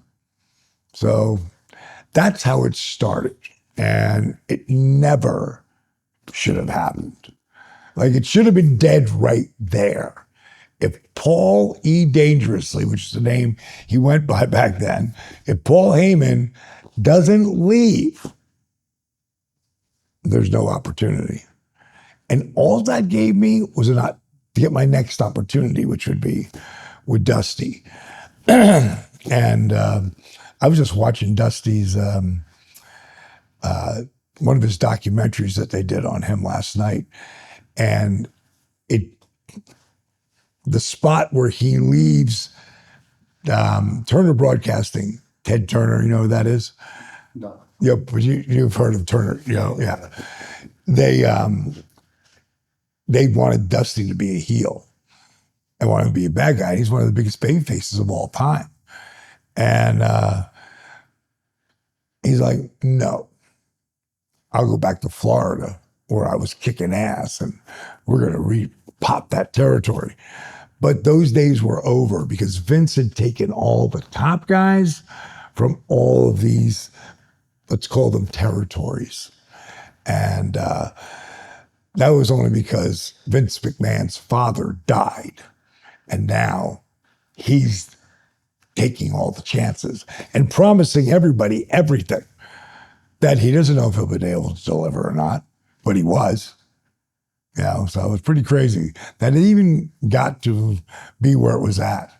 And so that's why, when it comes to, 3.5 years, it cost me to be Diamond Dallas Page before I made any money. And then when I made money, it was just getting by. Because after you paid for everything, your gimmicks, clothing, gas, rent-a-cars, I mean, you weren't making shit. And a lot of guys just say, screw it, and they leave and they quit. And that's the whole thing. You can't quit. Even when they let you go, like, you can find a way back or not. It'll normally come down to how much time did you put in that made people give a shit about you? You know, because a lot of people believe it's all about who you know or who knows you. I know it's all about who's willing to say they know you, who's willing to pick up a phone and make a call for you, who's willing to put their name on the line for you. And that's huge. And that's why I wouldn't say the one reason, but that is one of the main reasons that I got to live the dream the way I have and why you're here. What's the first experience with the like look behind the curtain of wrestling, and how do you start to physically train for fighting? Do you mean, you say, how do I decide to get into the ring? Yeah, like what? It was, by the time I got to WCW, and Dusty had come to Florida, it didn't work out, but we developed a really strong relationship. He went to WWE and they put him in polka dots. And this is like John Wayne meets Elvis Presley. And Vince, being the guy that he was, you know, friggin' wanted to rib Dusty. And everybody, you know, so they could say it was successful because Dusty made it successful, but it was like, good luck with this. You put this guy who dresses like, think John Wayne meets a heavier Elvis. His personality, his charisma was more than anybody. His promos, the best talker ever, but he was a heavy guy. Like in a world of bodybuilders, he was a heavy guy. And he got over so strong. And eventually he came back to work with Ted to be the boss again. And that's when he brought me in. And I'm getting to manage the Freebirds, and I'm getting to manage Scott Hall as a Diamond Stud. I created his gimmick for him and got him a job when nobody would call him back. Do you know who Razor Ramon is? Go, okay, so the bottom line is I helped the guys get opportunities and built relationships that people cared about me the way I cared about them. And that's where that whole who's willing to say they know you comes in, because Dusty brought me in. And it, you know, my career, it looked like it was going nowhere. And then because of my relationship with the guys who, you don't know them, so it doesn't matter. But it really would come down to the relationships that you build with people. And not just know, they got to care about you. And the only way you do that is by caring about them. And it's a ripple effect. It's so important. Yeah, I don't think people realize that. Most people don't. They think it's called networking. Networking is bullshit. I'm glad you say that. I hate the idea of networking, yeah. Yeah. Well, they don't get it. They're networking. They're not building relationships. You know, what are you willing to do to help that person out? To care. Like I'm the guy still today who calls someone when they just got a stroke. And it's not everyone, but it's a lot of the boys. And again, I'm just trying to guide them. And I have one of my buddies literally he ballooned up to 390 pounds and 380 pounds and had a stroke. And I couldn't have talked him into eating properly or trying to, you know, help with his mobility and, you know, all that shit until then. And now he's down 100 pounds. And every day it says, call Gomez. So I'll text him, how you doing, blah, blah, blah. It blows his mind. But to me, I really cared about him because we go all the way back. And I'm not the guy who ends a relationship. If our relationship ends, it's because you did that. Because I make so much time for people, and it's draining at times. Like Paige said, there's times we just have to hibernate just to regain our energy. And what are we going to do? There's going to be someone out there who we're working with and that we're helping out. And it's all going to, you know, when I was probably 22 years old, I think it was, there was a big Bible thumper. He's still alive today. His name was Zig Ziglar. And Zig had some of the greatest quotes you've ever heard. And one of them, I heard him say, you can get whatever you want as long as you help enough people get what they want. And there's no truer words said. Now, a lot of people, and me being one of them, when I was in LA, I mean, I'd helped so many people, and I couldn't get people to freaking help me in any way, shape, or form when it came to following this actor's dream. And I did a lot of stuff, not a lot of stuff. I got some credits and, had some fun on some of the stuff, but it was never going to be, because I missed that window. Like when Batista, John Cena, The Rock, they came hot right off of TV. And the only reason that there's so many of the boys acting now, because of The Rock. The Rock became the biggest star in the world. And then pulled John in and helped down. John's one of the biggest stars in the world. I heard him on something like a voiceover on stuff that's for something you wouldn't even know he's doing. But he's got that kind of, name at this point. Batista too. They're doing great, but without The Rock doing it and blowing up like that, maybe not. So it's a different animal out there now. And wrestling now it's still looked down on, but not that much. Like not when it comes to sponsors or money or people spending money. And the guy that was on Undertaker's podcast a couple months back, and he said, as great as your career was as a wrestler, that he felt like it today is being overshadowed by what I'm doing now. And I knew that was going to happen 15 years ago, but because I saw it, and I saw at some point, oh, he's a wrestler too, and that's just whatever the next avenue is, and this place is what a part of that is. What was the shift then? So you said when you were doing the acting stuff, like you were helping out a lot of people, but you didn't get that help. The help was all the people I helped in when it came to wrestling. I helped like 30 guys. So you say in the acting world, it was harder because you'd not been in that space to help people? Or? Well, yeah, I couldn't, like I would have meetings with people like, head management companies, agents, and not being there. If you can get 20 minutes of their time, that's a lot. I was getting like an hour and a half. I mean, I walk out and think, I got this, it's going to be amazing. No callback. Like they just, in Hollywood, they just don't call you back. It don't matter how many times you call, they'll call you back. And it's the same way in our business here too. They're the same way when it comes to wrestling. It depends who you actually call, but a lot of people just they don't answer the phone.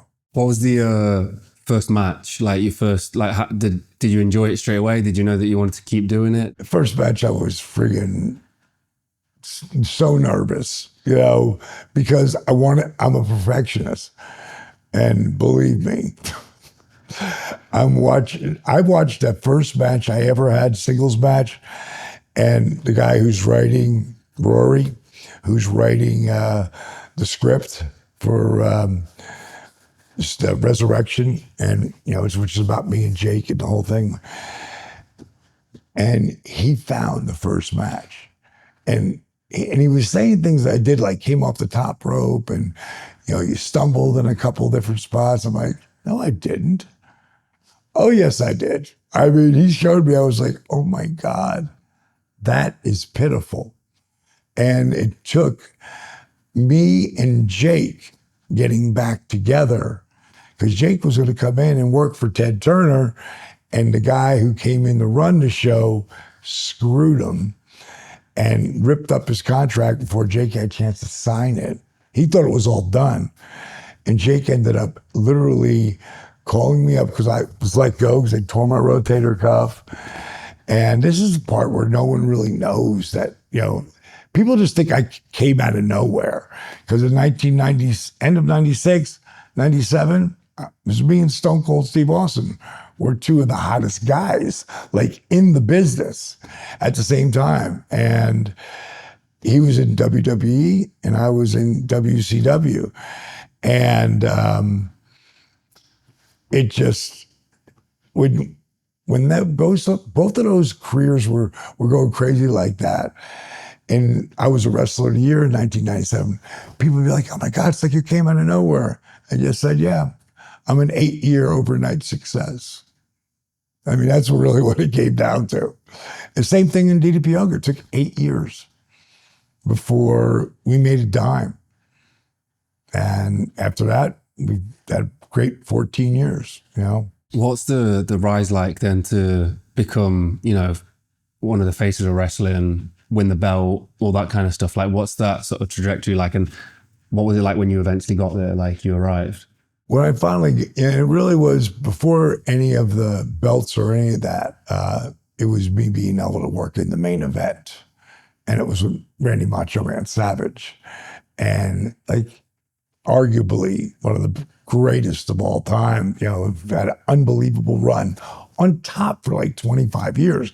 That's really hard, you know, especially hard on your body and your mind. To finally get there, man, it was just like, it made you realize that all the work was worth it. And even if I didn't get there, you know, I was that close, you know, it still would have felt like I accomplished something, because what my original goal was to become a color commentator, wrestle just enough to become a color commentator and talk about the matches, because I was really good at that. And by the time my career took off, everything, I never wanted to do that. And I had other goals in mind. And the acting was something I wanted to go to next. But this void of, you know, me literally helping people not just change their lives, some save their lives, that I would blow this into a big company. I didn't see it in the beginning, but as time went on, I did. And I knew that at some point it was going to dwarf my wrestling career. I mean, it's crazy that it has. That's why you're here. Yeah, it is. You know? It is. And like you say, like you get message, or a lot of the members of the app and of DDP, like they don't even know that you were a wrestler. They don't know that. And it wouldn't work. It doesn't work just because a wrestler is endorsing it. It works because you get the results. Like it, yeah. I don't think it matters to anybody anymore who's endorsing something to a certain degree, especially when it comes to fitness, because you could fill a Superdome with all the DVDs and VHS tapes that were made for people trying to, you know, sell their workout. We don't do that. We sell hope. Like, if you do this and you do it the way I tell you to do it, all these people can't be, it's ridiculous. Some of the transformations are so unbelievable. Like I say, Facebook, they won't even let us put them up there because it's not realistic. It's like, it's real. It happened. They videoed it. But again, robots, they don't know. Today, where I see it going, moving forward, is more of just pretty much the same thing, and getting, it'll be like maybe change or die is the thing that really takes us. And I don't know, the only series, if this would have came out during COVID, it would be humongous, because it would have been the answer to so many people's, you know, issues of being at home and alone, where they heard, we over COVID, I mean, DDP Yoga was everywhere, but not like with Change or Die. Like Change or Die, the series that's on Tubi, like the reviews that we're getting from people are unbelievable. And I knew it could have that effect on people, but it's going to be interesting to see if it goes viral. Because if it does go viral, then everything's going to change again. it's going to take it to the next level. It just needs to be seen by people. I think that's it, because the word of mouth, I think, started with Arthur. That I think people who watch this channel would have remembered when that was all happening. Right. And if that happens with a series now, like, it's a completely other thing. But I mean, talk us back to the Arthur situation. Like, I know we spoke about it a couple of times on camera, but so one of the clients start sending you guys letters or emails, and you started hearing his feedback from it, and luckily he'd been capturing some of this footage. Well, originally, like every person who got the program, this is what all it was DVDs. So I talked about in the DVDs, I talked about some of the things that would become the list. Like, take these 6 pictures, because it's really important. If you take the 6 pictures, they don't lie. Like you're going to see where you were, because there's so many people who have such low opinion of themselves, which is most of the people that are out there do not have self-worth. And they're looking for it, but they don't think they're ever going to find it. And you're right, until you start to change that inner voice. So for anyone who got the DVDs, I sent them an email. Right, thank you so much for believing in me, and I appreciate it. A lot of people didn't think it was me. They just thought I was lending my name. Well, if you watch, you'd see it's all me. I'm doing everything by myself, which I'm sure at some point that's how you were started. You start off by yourself, then other people get more involved. But it was just me. And I would send them an email saying, thank you for investing in me. And I got 6 questions for you. And Arthur Borman's questions were so detailed, his answers kind of blew me away. So I emailed him right back and said, man, thank you so much for go to that detail. I said, tell me a little bit about yourself. Like, where are you at? And he basically said, 100% disabled veteran, morbidly obese, relegated to thinking of myself as a piece of furniture. I'll never forget that. Relegated to thinking of myself as a piece of furniture. Wow. And he's got those canes and a knee brace and a back brace, and he's hobbling around. Oh, man. I'm thinking one of the things he wanted to do was lose 50 pounds. Like, it was his main goal, was lose 50 pounds. So he's 5'6", 297 pounds, and the VA, which was his insurance, wouldn't let him get the operations till he got under 250. So lose 50 pounds. So I sent him this guy, name's Fred Bishy, his food plan that was all about health, like healing your body. And it helped a lot of people get clean from cancer with this type of eating. And it's a food combining, because it really all comes down to how you digest the food. So I sent it to him. Send me back an email. Now, if he would have sent me back, I think I could do it, or I'll give it a try. Awesome. Keep me posted. But he didn't do that. He wrote 4 powerful words. I can do this. I said, send me your phone number. And now I want to talk to him. And not sure, it was me and Steve. There's a guy we just found recently who's lost like 330 pounds, 340 pounds in like 2 years, and did it through my program.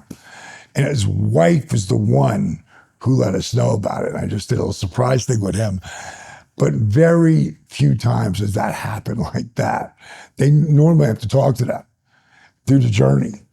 And when he got on, he thought he was going to be talking to someone else, and I was on the call. So we, you got a little, you've spent 2 years with me and your whole life has changed. It's pretty dramatic. But back over to Arthur, I told him the same thing that the doctor told this guy who was 640 pounds, 630 pounds.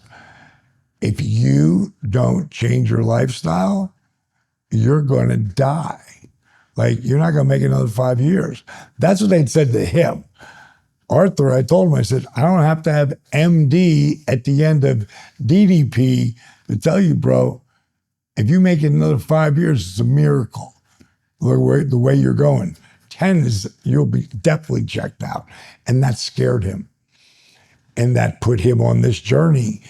And 2 weeks later, he'd lost like 20 pounds and 4 inches off his stomach. Now, I'm not going to tell him because he's so proud of the 4 inches, he pulls his pants out to here and stuff. Like in 2 weeks, that friggin' he was bloated from eating the food. And like gluten and like wheat, and that's where you get your protein from, a lot of it. And it's the difference between your joints feeling good and bad. Because gluten and wheat and dairy, sugar are those main ingredients that cause inflammation. Sugar being the worst of all of them, of course. So Arthur, he lost like 72 pounds in 3 months. So now he's could get his knee operations, but he didn't do it. He kept working all the way through, lost 140 pounds in 10 months. And more importantly, lost the knee braces, back braces, and canes to run, instead of just walk. So that, when Steve put that video from what his son had filmed, and people thought it was a work. They thought it was, some people thought it was bullshit. Like, no, this is what really happened. And the guy completely changed his life. Yeah, and I think everyone must have seen that. Like, I think that's how viral it was. I think everyone knows what you're talking about. A lot of people didn't know that I had anything to do with it. Yeah, I think, yeah. And that's okay, because it inspired literally billions of people because they didn't have to do DDP yoga. It might have inspired if he can do that, I can surely walk around the block. It's that kind of attitude. I don't think I've ever seen Joe Rogan get emotional. Like, I'm fairly certain, I think that's the most emotional I've seen him get on a podcast. Yeah. And it was, I think the idea of giving somebody their full life back is super powerful. That was huge. And like what I'll do when I'm speaking is I will pull that video up and I'll say, I want to warn you though, this is the video that made Joe Rogan cry. And I'll show that version of him doing it so you can see him cry, So some people might have said it was a fluke or just this one guy, but this has been a thing you've repeated multiple times. And yesterday we were sat with Butterbean, who, if you watch Change or Die, you'll see just how bad he was. Like, not the same situation Arthur was in, but just as severe. And some of the pain that he was in was just, you can see him literally sweating in pain, trying to trembling, just trying to hold his body weight, and hold himself up. Let's talk about, did you have any history with Butterbean prior to him coming to you? I have a friend of ours named Rick Bassman, and he had said, man, I'll tell you what, you could really help Bean out, man. And I said, well, I'm not going to chase him. Because in the beginning, trying to get people to understand what we were doing, I had to chase a bunch of people to get a point across. But I don't need to do that anymore. So it's like, if it comes together, I'd love to do something with him. But he's got to come to me, so I don't have to talk you into shit, all of our transformations, they're all friggin' real. So it speaks for itself. So Rick had a podcast and Flex Wheeler, the bodybuilder, was on it. And Bas Rutten, the UFC fighter, Ultimate Fighter, I should say, because he fought at everything, everywhere, Pride and everywhere. And Butterbean and Rick and me, I was the guest. And they had asked me Flex Wheeler had asked me, so what are you doing next? And I said, well, I'm working on this docu-series right now. It's going to be called Change or Die, which could have been Resurrection of Jake the Snake for Scott and Jake. Change or Die. I mean, it could have been, because there's no way either one of those guys ever would have thought they would have went another couple of years. And so they said, so what's it about? And I said, well, we're going to bring people into, where I worked with Jake at the accountability crib, and, it's going to, get him eating real food, and blah, blah, blah. And Butterbean goes, so what I need to do? I go, well, Bean, I don't really know yet, because I'm just, we're just talking about this now. And Flex said, if you do this, you got to take Butterbean, because he will work his ass off. He needs to lose that weight. He needs to get his body back so he can move again without, crutches or wheelchair. And that's how it went. Next thing I know, we're doing the show. We financed. We did it all ourselves. And that's the only reason it's as good as it is, because we could film everything. We don't have to listen to this, guy who runs, also puts, the producer of My 600-Pound Life, because that show sucks. All they're doing is showing all the embarrassing parts that those people have to go through, and I don't want the conflict. You're going to find conflict when you put 5 different people together, no matter what. But as you can see, Bagwell was his own, he became the biggest heel on the show until he's not. And when people actually see, like, there's times where I'm like, if there's like this, the crew was getting pissed because they were like, these people don't appreciate this. And, something about, you give something to someone once, they appreciate it. Something twice, they expect it. By the third time, they think they're entitled to it. And that was getting to be the vibe. Like, these people weren't, like, grateful that what we were doing for them. And I was like, really? The crew was telling me some of the stories. I'm like, well, they can all get the out of here, because I know the one kid who's going to stay, which was Taylor, right? I know he ain't going nowhere, but everybody else, if this doesn't work for you, get the out of here. Because that's who I am. I'm the tough love guy. I'm not, it's okay, buddy, you're going to be okay. I'm not that guy. I can help you. You're willing to put the work in. If you're willing to put the work in, I got no time for you. And Bean put the work in. Actually, really everybody there did, and at their own volume. And like, you couldn't, it's so binge worthy, but it would have, like I say, if it would have come out during COVID, it would have been bigger than the Tiger King. When you say My 600-Pound Life, or what is that? That's what that shows. It's brutal. I came and watch it. Yeah, it's the people that they're trying to help, they're mocking them. Yes, they're mocking them like that. That's where the entertainment is. Yeah. The last thing I do is, first of all, bust people's chops about being overweight, because it's an addiction, and that's what not enough people. They're not in my position. So they don't see what I see. And sugar is the biggest addiction ever. There's actually a study that they did, and they had 44 mice, and they addicted them all to crack cocaine. And then they put sugar water in there. And 42 of the mice went over to sugar. It's the same receptor and stronger. So sugar is carbs. When I hear someone who's really big, my nutritionist says I need to get my carbs in. Not really.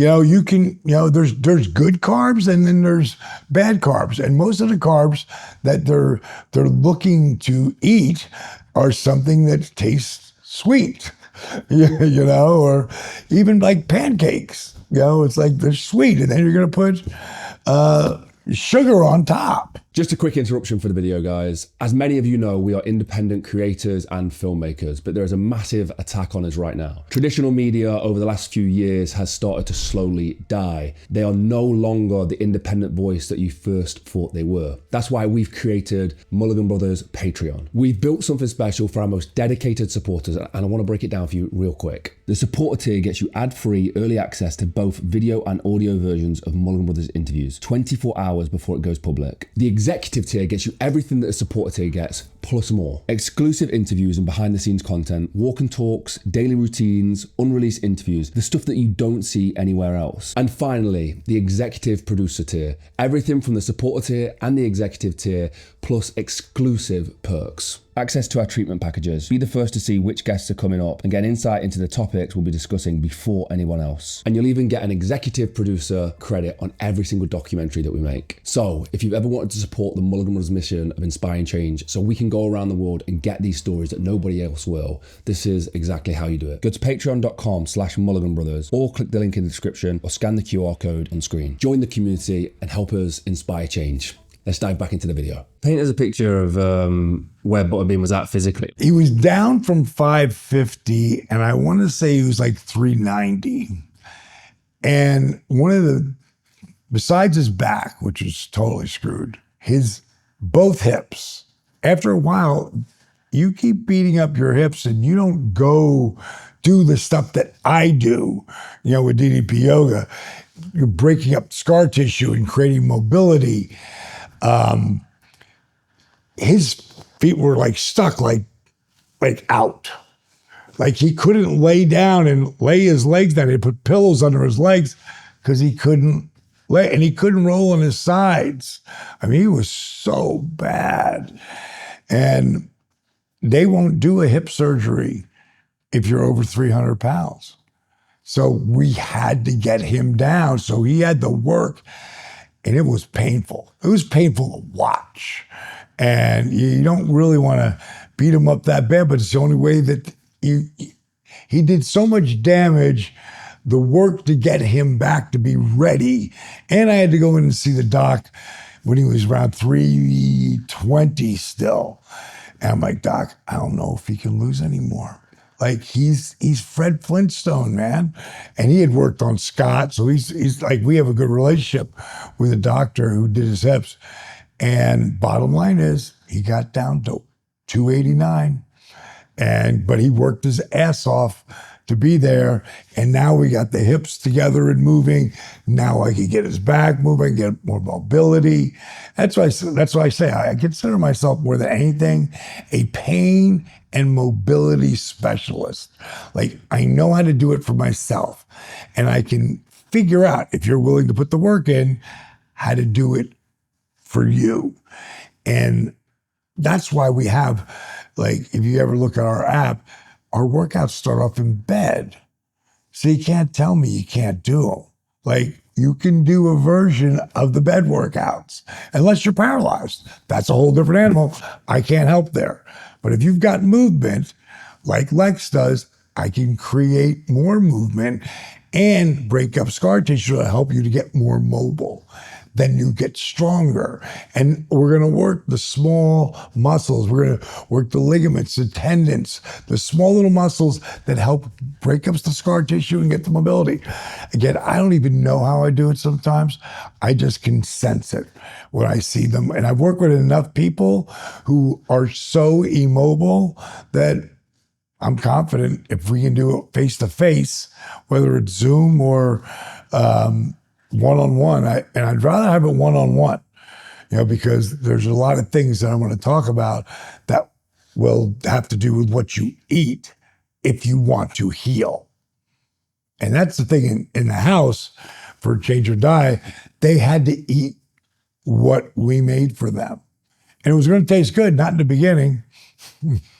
We especially made it so they would, when Brittany was allowed to actually really cook for them, we made it so it was going to be fantastic just because it was so bad in the beginning. Typical, diet food, whether it's crab cakes and, and vegetables and, we just made it really bad those first 2 days just to really sort of screw them a little bit. Like, this is what a lot of people say. Now we're going to give you this over here, which is going to taste great. And it's going to be good for you. And it's going to, when you take out the gluten and the dairy and the sugar, your body starts to feel better already without doing anything. So, what was the post getting him walking again and him, maybe even post surgery? And what did he say to you? Like, what was the? I would say it was a little over a year. Yeah. Yeah. How did he, like? I'm sure he was communicating with you throughout, like, He would come and stay with us at times. Yeah. He would come. Like, it wasn't just the 4 months, and that's what's the great thing about, doing it ourselves, because we're a production company, and for Bagwell, and because it was an attic thing, we let him live at the house for an additional year. So and Butterbean came and went during that period. So that's why there was such a huge change for Marcus. It wasn't just because 3 months even 4 months, it's not enough. If you're going to do shit like, Biggest Loser did, have you seen that documentary Yeah, I've yet? seen some of that stuff, yeah. Shit. Oh, God. Again, let's make fun of fat people. Like,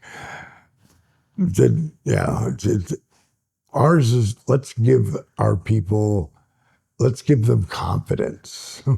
Let's, support system, but tough love support system, not, holding your hand. Like, it's, I think people, they appreciate the struggle. Did Bean ever articulate how his life's changed since? Only in the way that he probably did the same to you. He's a simple guy, being able to ride in his car as long as he does, that's sitting like this is not good for you.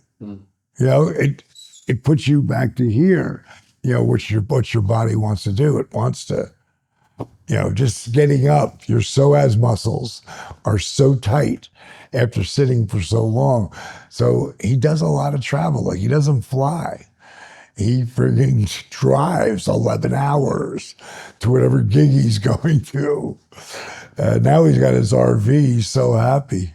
There was one other guy in the show who you've said I've got to wait. In fact, is it worth waiting to watch the end of the series to find out what happens, or could you describe the story? What happens during Change of Diet, and I'm really happy the way people have reviewed it. Like, they've reviewed it and they haven't given it away. Like, because I don't even think you'd understand it. Unless you're watching it, you're not going to understand it. And you can't just skip over, episodes. But they're so, captivating, you want to watch it anyway. And you want to be able to root for certain people because you care about the characters, and some you don't, and then all of a sudden you do. And so for me, I don't know even if we did another season of it, I don't know how it would end, because this is the last thing I expected to happen. Well, I'm going to say we've got to, instead of you telling us, we've got to go watch it. So if people are watching this and this is on YouTube right now, we'll tune in for it. It's free. It's available for free on Tubi, right? Yes, that's when Tubi is what I'm finding out. In 25 to 35 is a huge demographic because they want to have, they don't want to pay for, shit on TV, and they did it really brilliantly because like the first episode, there was a 14-second commercial twice. That was it. Then I think there was a 30-second one, the second episode, then 45. So the more you, like, if you're still watching, we've got you. Now we can put a little bit more commercial out there to, to have you buy to see the program. So that's really interesting, that mindset.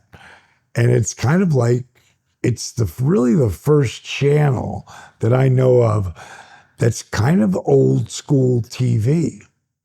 I mean, think about it. Like the next streaming thing, why? And I'll tell you what, they have of all the streamers, I've got them all. I've got Peacock, I've got Paramount Plus, I've got all of them. And a lot of their servers suck. Like Peacock, as much as I love the stuff that's on, not Peacock, Paramount Plus, that's got some of the greatest TV, really stories that, you want to watch because they're so good, so binge worthy. But their thing, the circle of death, they keep spinning. Tubi is boom right away, which is really surprising. Yeah, so maybe it's because it's one of the newest systems out there. But they've got some great TV stuff on there as well. We'll probably link the show down below because I think it's worth people getting context of watching it as well. Right. One of the bigger things that a lot of people know about is the resurrection of Jake the Snake, that whole journey that he went on as well. But just for context, what was your relationship like before this with him? Like, Jake? Yeah, with Jake. Yeah. Well, my wrestling, like he was one of my mentors. Him and Dusty Rhodes, Jake the Snake Roberts. After meeting him in my club, Nightclub, 38 years ago, to eventually him coming to work for Ted Turner, just like I was. It didn't last long because a new guy named Bill Watts came in to run it, and Jake was out, but it was enough for us to get the connection. And then him and his wife had split up because he was a bad addict at the time. And he ended up living with me then as well. And Kimberly, my first wife, was like, can he find a place on his own? I go, give him a couple of weeks. I didn't realize it was going to turn into 3 months. I didn't realize she was going to make him leave when he lost the 12-foot black cobra in our house. And that was a lot of drama. Oh, you got to tell us that story. Oh my God. So I am, Jake, anywhere that this is when I've been let go of, they basically, they didn't fire me, but they kind of did and let me go from WCW. So now the only place I can go is and work the independent seat, but that's what Jake's working. So Jake was a main event guy, so he could make great money and go to all these shows, and he would end up moving in with me, so he'd get me on the shows. And this one show, he had, he said, you got it. This one's Philippines, Singapore. He goes, this is going to be a big tour, but I've already put you over. You got to get yourself booked. So I'm walking down my hallway and I'm hearing Kimberly laughing. As I get to the stairs to walk down, I see Jake with the black cobra. And she's laughing at how Jake's doing shit with him because Cobra, they're not like that. They're like, so Jake figured it out, how he could play with the Cobra and hold him with the glove, so if he bites, I don't feel it. So bottom line is I just walk right by into the kitchen to call this promoter up. 10 minutes later, they're not in the living room anymore. I'm looking for Jake, and he comes running down the stairs. He goes, big problems, big problems. I go, bro, high five, bro. I just got booked on that tour. No, big problems. Snake's gone. I go, no, the bullshit. Stop ribbing me. He goes, no, snake's gone. I go, what the do you mean the snake's gone? He goes, I put him in the bathroom. He's cooling off in the tub. He's not in there anymore. And this is a little bathroom with a shower in it, right? Now it's like Mo and Larry sticking our head in. All we needed was Curly to have the Three Stooges looking our heads. Because remember, Aurelian Smith is afraid of snakes. Jake the Snake Roberts ain't afraid of anything.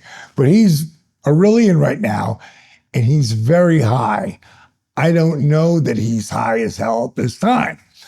So there's nowhere to look. And he's on the floor, and then all of a sudden he slaps the vanity, and you're, because snakes are like, and cobras go, he gets and he goes, oh, he's under the vanity. He goes, he'll come out, and he starts walking out of the bathroom. I go, well, go get him out. He goes, he'll come out tonight. He'll come back into the tub. I'll be back in the morning to freaking take the snake. I go, what do you mean you'll be back in the morning? Kimberly just went to sleep. And the cats that we had, they had little levers on the doors, like right there. They jump up and pull the door down, the lever down, so they can walk in the door. So now I can't. Jake's leaving. What do you mean? What do you mean you're leaving? Now I realize he's really high. I'll be back in the morning. I go, Jake, you better come back here and get this damn snake out of here. Next morning, I got pillows in front of the door so the cats can't jump up and open the thing and the snake comes out in the rest of the house. So I hear, Paige, is that snake still in the bathroom? Sophie, spooky. Now she's running around there looking for her cats. That Jake, he's fucking out of here. He left the camera. And now I'm walking up. I'm like, hey, it's the snake's under the vanity. He's going to be fine. She goes, yeah, what about, nobody puts the sheetrock all the way down to the ground because they don't see it because the vanity's there. And I'm thinking, oh God, what if the snake goes up into the wall? She goes, what if the snake goes up into the wall? I go, he's not going to go up into the wall. So now I got a heel on her. She's like, I'm out of here. You tell Jake I'm getting a room at the Ritz, and you and him can get this snake the hell out of here. I'm not coming back, and he's paying for this. So, oh my God. The next day, or I should say that day, I called a wrangler, like a pet guy who comes and gets raccoons or snakes or whatever. And here it is, man. He pulled the front of the kickboard off, and you could see that cobra. And no sheetrock behind him. I'm like, oh my God, what if he goes up into the wall?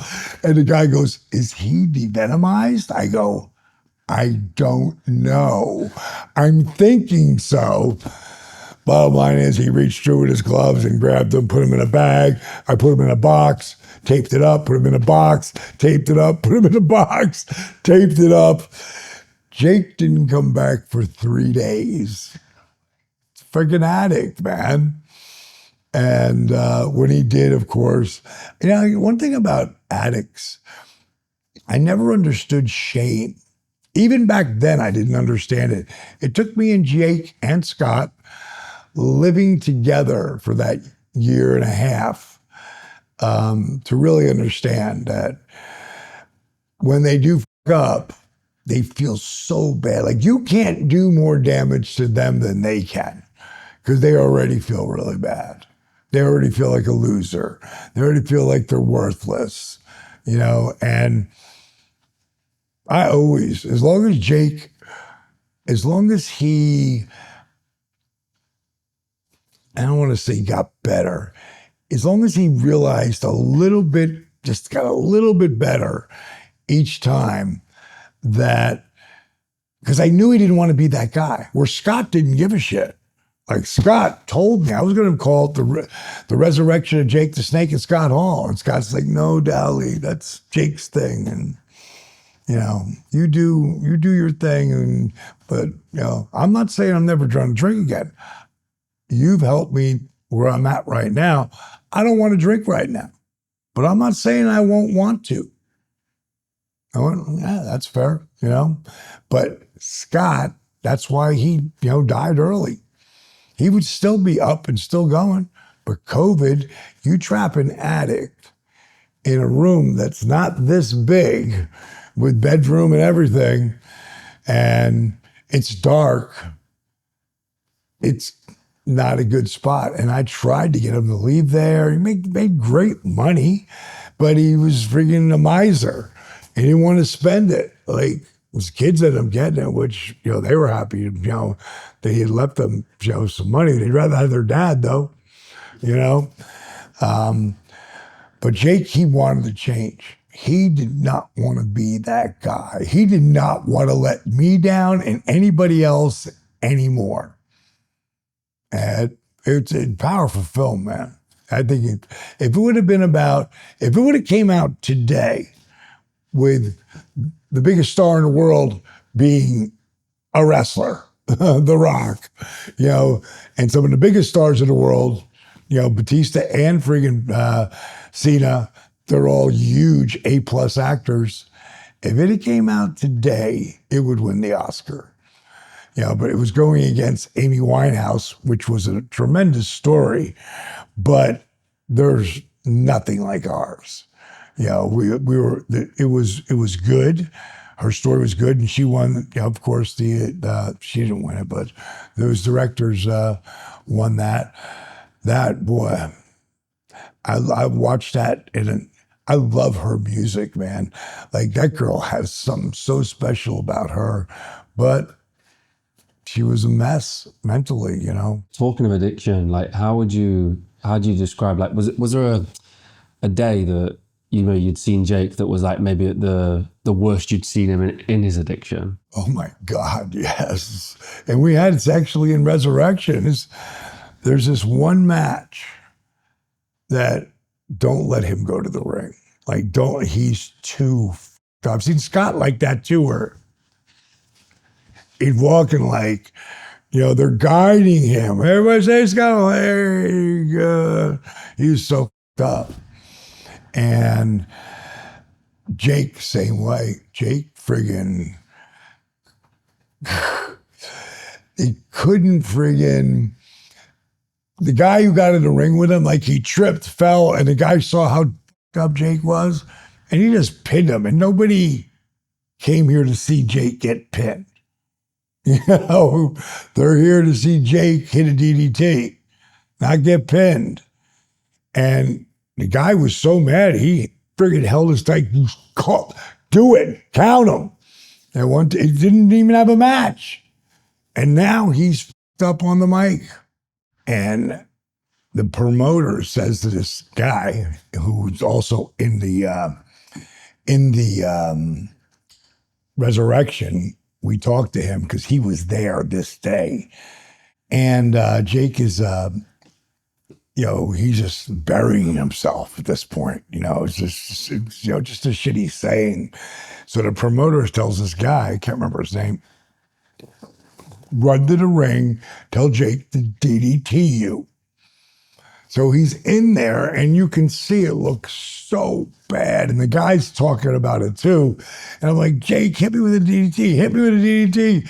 And Jake's so f***ed up, he's out of it completely, but he's still, moving and probably out on his feet, and he's so inebriated. If you watch Resurrection, you'll see it, because we showed it. We showed the good, the bad, and the ugly. And the thing about Resurrection, Jake the Snake, is it's dark because it has to do with addiction, but it also will make you laugh. It will absolutely tear you up, but most of all, it'll inspire you. And it'll inspire you. Like, I can't tell you how many guys come up to me and go, man, thank you so much for helping Jake, man, because, man, I've been sober like 9 months now, or I've been sober 3 years now, or, 10 years or whatever. And that was the movie. And when I tried to help my dad, and then Jake, it was It was really tough for Jake to watch it. Jake had never seen himself. And Jake didn't really like the film. In the beginning, he did, because when we first got Jake there, Jake was so good. And Steve has got the camera. He's like, you realize that if there's no conflict, it's not going to really make for a great documentary. I said, no conflict yet? I go, remember you said that. And where do you see shit that happens with Steve and him and everything? Like it gets heated because you're dealing with addiction. And I made Jake, once we were finished, watch the film with me, because I wasn't going to put it out there unless he got the okay. And there's this one point right after the first week, he goes away to do a signing. And I didn't want him to take any signings for a while, but he had one he had to do. And of course, Steve comes over to me while I'm talking on the phone or the camera. He goes, Jake's at the airport and he's really up. Mother. So now we're driving to the airport to get him. And he's got no shoes on. He's walking around in his socks in the airport. Turn the camera off. Turn the camera. And now we get in the car and the camera's still going. And he's like, I only had 2 beers. And the whole thing with Jake was, he said, I can handle 3 beers, but that's all I need. Okay. So first night, Steve's like, he's drinking over there. You want? I go, yeah, he's got 3 beers. He goes, what do you mean? He can't drink. I go, I'm giving him rope.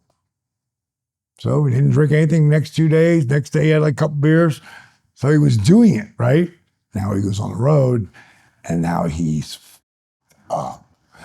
And getting him in the car was a whole nother freaking challenge, and shut the door and back and forth. I only had 2 beers. That's all I had. And he keeps going. Fucking, I'm yelling, he's yelling. I only had 4 beers. That's all I had. 4 beers. And then he says, I only had 3 beers. It's all the same thing. So it's funny, but it's not funny. And Jake, there's a lot of spots he's got to like show his ass. And then he started doing this one-man show, and kids coming up with their dads or mom or whoever, thank you so much. You helped me get my mom back, my dad back. It was big, man. Like people hit me all the time and tell me, and that's the cool part of helping Jake through that journey. Because the people it's affected, and resurrection is so strong. It's so strong. Yeah, it's powerful stuff. How's he been since? He's back. At one point, he was split up from Cheryl for about 5 years. That was his wife, right? Who I'm pretty sure he married and had 2 kids. Then she threw him out because he was too out of control. Got married again, had 2 more kids. And that's over a period of time I got to actually know Cheryl. And she's a great chick. But Jake was real tough, to deal with. And eventually, out again, running away. And that's when me and him got to really spend time in between those two, the two marriages or 2 sets of kids. And at one point, Cheryl was tattooed across Jake's stomach, like Cheryl. They're not even together, like for 5 years. Now, for the last 6 years or so, they're back together. After like a 20 years hiatus. And she now has the Jake that she's always loved. The one who's not up. Still sarcastic son of a bitch sometimes, but overall just a really great guy. Like he's finally been able to become the guy he wanted to be. And it's a great story between them two. Like they go on the road all the time together, just like me and Paige. And she has fun. Like she was when Jake was wrestling Rick Rude, she was involved in the angle. Rick Rude was coming on to her when Jake was, the whole thing, and she slapped the piss out of him. And so she was a character out there involved in that whole thing. And so a lot of the fans, they all know her. And now they get to get pictures with her and Jake, and it's really cool. So that love story could continue, to me, is amazing. What is it about wrestling that creates the addiction, the pain, the physical pain, the harm, all that kind of stuff? Well, for starters, you can't fake gravity. Like when Macho Man jumped off the top rope at 5'11", 6 foot, 255 pounds, and he'd land on my rib cage, he wasn't taking any of that brunt. I was his crash pad. I'm sure early on in his career, he took a lot of it. But at 44, you were his crash pad. Like that was a blessing and a curse finish, where my finish could be taken from anywhere at any time, and it wasn't that bad a bump. Giving or taking, but it looked devastating as hell. And just all the falls, all the bumps. Guys are going out there now, and then 9 days a month on TV. Guys are out on the road, and on top of the bumps, it's the road. We're going to drive 100 miles or 200 miles or maybe 300 miles to the next town. Being stiff as shit in the car and then getting out. I can remember times Kimberly and I were just doing, she would come in for TV and I'd come by and get her, and then she'd pull me out of the car because my body was hurting so bad. And I was icing. And these guys, nobody really takes care of their body like I do. Kevin Nash is the closest, but nobody really does. Thinks like a Tom Brady, thinks like a LeBron James. Again, look at those guys. Look how long they were, they've gone into business, in their business. It's going to be interesting to see how long LeBron lasts. I think Brady went till he's 46 or something like that. It's interesting you said that. We spoke about Logan Paul the other day. I think super freak athlete, but wrestling, I think he suffered some serious injuries straight off. Oh, Hulk. And he just dropped the leg across but all the gyration of that in his spine. He had 13 back surgeries.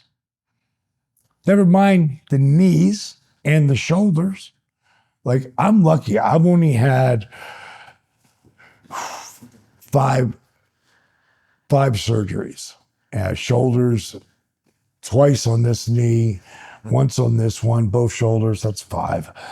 But Kevin Nash had I want to say it was 17 knee operations on his one knee. And then he sent me a picture of them putting in the new knee for him and how they had to hammer and chisel it out. Oh, it was brutal. Brutal. Who was doing the worst stuff? Who was doing the most dangerous stuff, in your opinion? Mick Foley. Mick Foley, yeah. Mick Foley was friggin' he changed the game.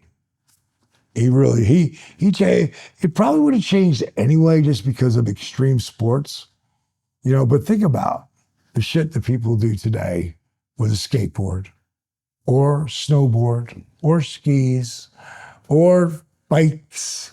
Or Darby Allen, who just climbed Mount Everest.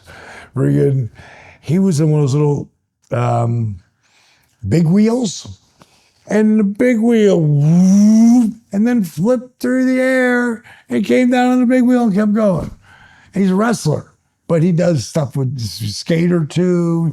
He was going to go. He came to see me one time. He's one of the few guys who actually does do all the stuff I do, from the plunge to everything.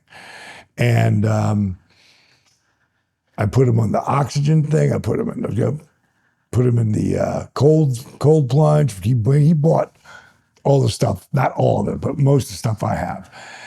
And then one day he came by to see me. He said, "Hey, I'm going to climb Mount Everest." I said, "No, you're not." He goes, "Yeah, I am." I go, "Darby, that's nothing to be fucking with. People die on that thing." He goes, "I'm going to do it." I go, "Who are you going to do it with?" And he gave me this guy's company was going to take him. I said, "Hold on a second." And I called my buddy Greg, who used to run tours. He's the guy who was responsible for taking 10 people and 100 Sherpas up that mountain, all the way and all the way back down. He's the guy. I said, "Let me call him." I call him up. He goes, "No, he's not using them. Tell him to come over and see me. I'll tell him." And he thought it was a joke. Like, there's no way. He's never climbed a mountain before. He thinks he's going to climb Everest? Well, over that period, he did all the right training. And then he was about to go, and I don't know if he would have made it. He wasn't really ready yet. He broke his foot in the ring, had to wait. He just went friggin' last April. He did it. I think it was May.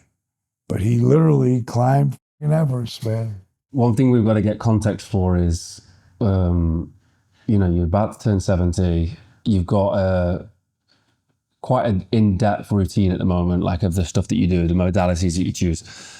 Talk us through a day, step by step, from the time that you wake up, whatever time you wake up, to the point you go to bed. What does it look like?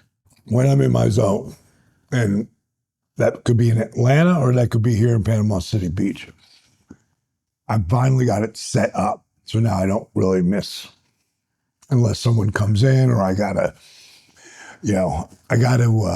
take care of something to do with this crib.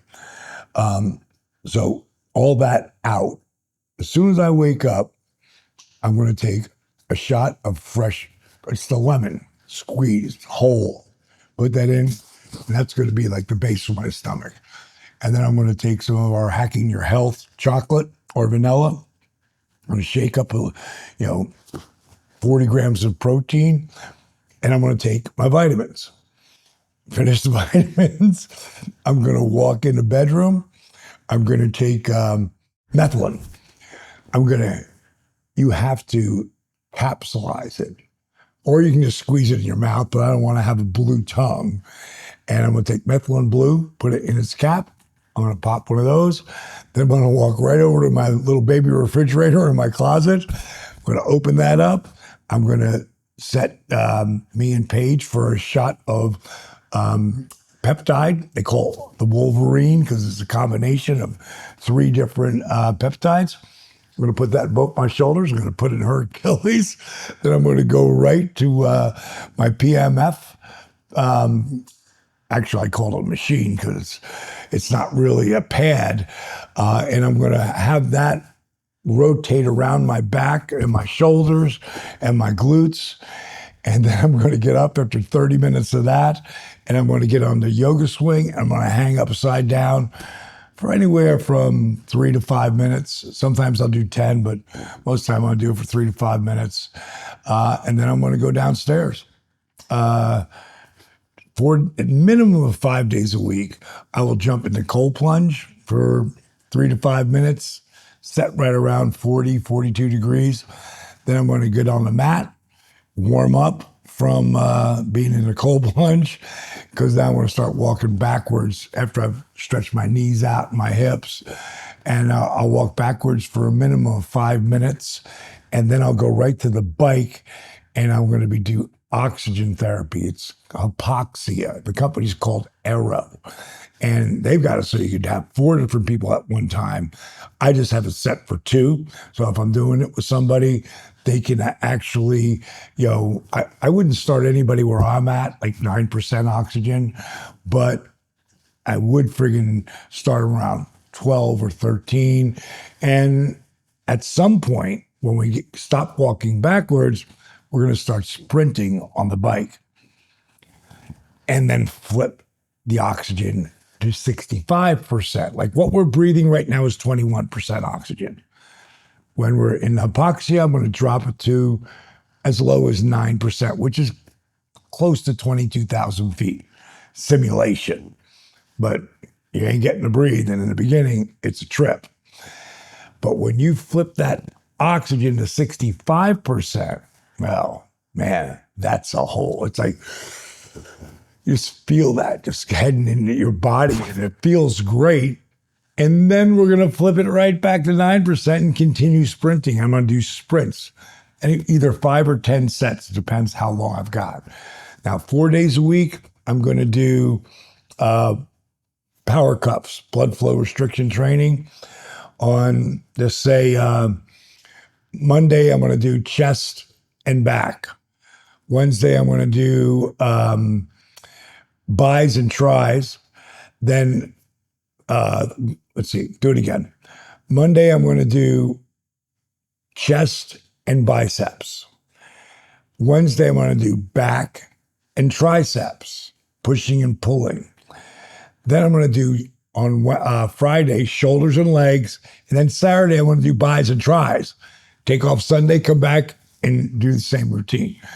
Now, after I get done doing the weights, I'm going to get back on the mat again and probably go about another, if I'm lifting weights that day, I've gotten 20 minutes beforehand and I'll do 20 to 30 minutes afterwards. And then I'm going to start my day. So that's really about 2.5 hours. The other days, I'll still do the oxygen. I'll still do the cold plunge, but I won't limit it. I'll just eliminate weights from that whole sequence and the blood flow restriction training with the power cuffs. And I'll just do the mat, and I'll stay on that mat from hour to an hour and 20 minutes. And that will get into some strength work, but it'll also get into breaking up scar tissue because you're constantly creating scar tissue. Little bit. There's always something that I'm going to push myself too hard on or something. And like I just had a whole issue with my heart and I had to have a cardioablation, mainly because I wasn't wearing a heart monitor. And anyone who's over 50 who's training without a heart monitor is really kind of stupid. Or they're just ignorant. They don't understand why. Like, you don't want to train at the highest level and just keep pushing, because that's going to affect your heart. And one of the biggest reasons that men die are heart issues. Carrying too much weight, too much muscle, pushing themselves too hard as they get older. Like, I've been working under what Mark Allen, who was the Michael Jordan of triathletes, how he trains when it comes to the heart monitor. And he takes, according to Dr. Phil Mathitone, 180 less your age. So Allen had won the Ironman in Hawaii at 32, 33, and 34. At 35, he didn't place. He ended up getting with Dr. Phil Mathitone, and what he said was, here's what I want you to do. Take your age, you're 35, less 180 is 145. Because you're a super athlete, put on 10 clicks. Don't go over 155. Go and do your normal routine. He gets back. He's like, Doc, this isn't going to work. It's like, why? He said, look at me. I barely broke a sweat. He goes, that was the point. He goes, you're not working as hard. He goes, yeah, but my times suck. And I want to say, there's an article out there with him saying all of this. It was around 8:19 or whatever, which, for one of those guys is a long time. For me, that would be amazing. But for him, that was shit. And he said, you just got to trust me. In the next 6 months, you're going to see all that change. And at some point, he got out of the 8s, into the 7s, out of the 7s, into the 6s, and he tapped out at a 5:15 mile, heart rate 155. And won the Ironman at 36, 37, and 38. So I'm going to follow that guy. That's the kind of people I follow. What their methods is, make them out. So I put on, I'm pretty well not trained like that, but I'm going to put in 5 to 10 clicks on. And mainly because, again, I'm going to be 70, so that's like 110. I'm going to, I know there's times when I'm lifting weights, I go up into the 140s, but I'm going to make sure I wait till it comes down again before I do that. Because that one series might have been 30 reps like we did before. And, for me, if I'm doing it in 30 seconds or I'm doing it in 45 seconds, not a big deal. I don't want to put me in a spot where I have to wait a minute or 2 minutes or sitting around. I want to be able to get done in a timely fashion and then pushing myself, but not to the moon. And then, so after you've done your weights session for the day, are you always introducing cardio, like going for, like doing the slogging on the beach, or? Oh, the slog, I forgot the slogging on the beach. The slogging on the beach could be, sometimes I'll do it in the morning, like I did today. Other times I'll do it at night, when the sunset's just going. So that could be, it really depends on how much time do I have, with whoever I'm working with at that day, or maybe I don't have anything, because don't you guys leave, because I had family here for 5 days before that. Then I went to New York and I did that tour. Then I came to Atlanta and I did all the shit I needed to do there for the company. Then I came here and we were happy you didn't make it the first night. So this didn't have any people, because that's all we've had is people, in and around us for 2.5 weeks. So that's where she's always like, we got it. All right. Don't put, what do we have next? And I'm always inviting guys in, to work with us and shit. So because doing that stuff, you didn't do the oxygen yet. We should put you on that before you go. Give it a go. Yeah. So, and then is there anything else? So that's your physical routine. Yeah. Are you doing anything else throughout the day that's like part of your daily ritual, whether it's journaling or, I don't know, writing stuff down, emails? Like, do you have... I go to, of course, emails all day long. Whatever I do, I'm always checking so I get ahead of my texts. Yesterday I looked at my phone, I had 56 texts. And some might have been a conversation, someone put us in a thread. But I've always got, I couldn't be doing what I'm doing without social media and everything that's happened. And I'll go on that sometimes. And I'll go and I'll look on TU, Transformation University, and I'll just put some, some hearts and thumbs up and comments to people, that are putting the work in. I try to do that. And sometimes I'll just call people who just got the program and just call them up. I remember this one lady I called up. Is Betty there? And yes, this is DDP. I just want to thank you for getting the program today. She goes, excuse me? I said, Diamond Dallas Page, didn't you just get DDP yoga? Yes, but I literally just hit send. I go, no, I came up with my phone. And she goes, and you're calling me to thank me. I said, yeah. I said, I try to do it a couple times a day. And she goes, I can't believe it. I can't believe it. She goes, I've got to be honest with you. She said, I've been looking into your program for the last couple of weeks now, and understand this. I'm saying this this is what I do. I debunk things. And she goes, the more I saw, he goes, I've never really seen anything negative about your company. And so now I've got to do a deep dive into it. And I couldn't find anything. I said, oh, awesome. I'm surprised. They didn't find anything. I said, but pleasantly surprised. And she goes, oh, God, I'm going to remember this. She goes, thank you so much for making a call. I go, do you have any questions? And she goes, no. She goes, I've done pretty much my research. And she goes, I think I'll be good. I was like, okay, awesome. Like doing that shit's just fun, because a lot of people, I'll leave them a message though. That's mostly what because no one picks up a number they don't know, so it's kind of rare. So then how are you relaxing? Like, do you and Paige get time together? Like, do you dedicate time or? Well, we have dates still, a couple of days a week where just me and her and, it could mean cocktails or it could be none, just me and her time. We're together all the time, man.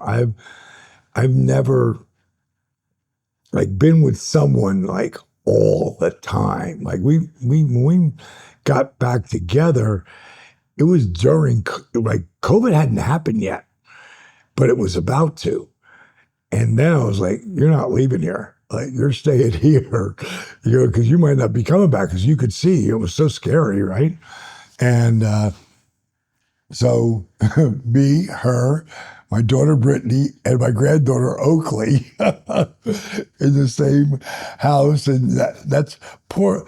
It was really good for Britt to see what a real relationship looked like, because she never saw it, back in her home, when she was with her mom and her sperm donor. She got to see what it's like two people who really love each other that get along incredibly and have no baggage 6 years later. She got to see what a healthy relationship looked like.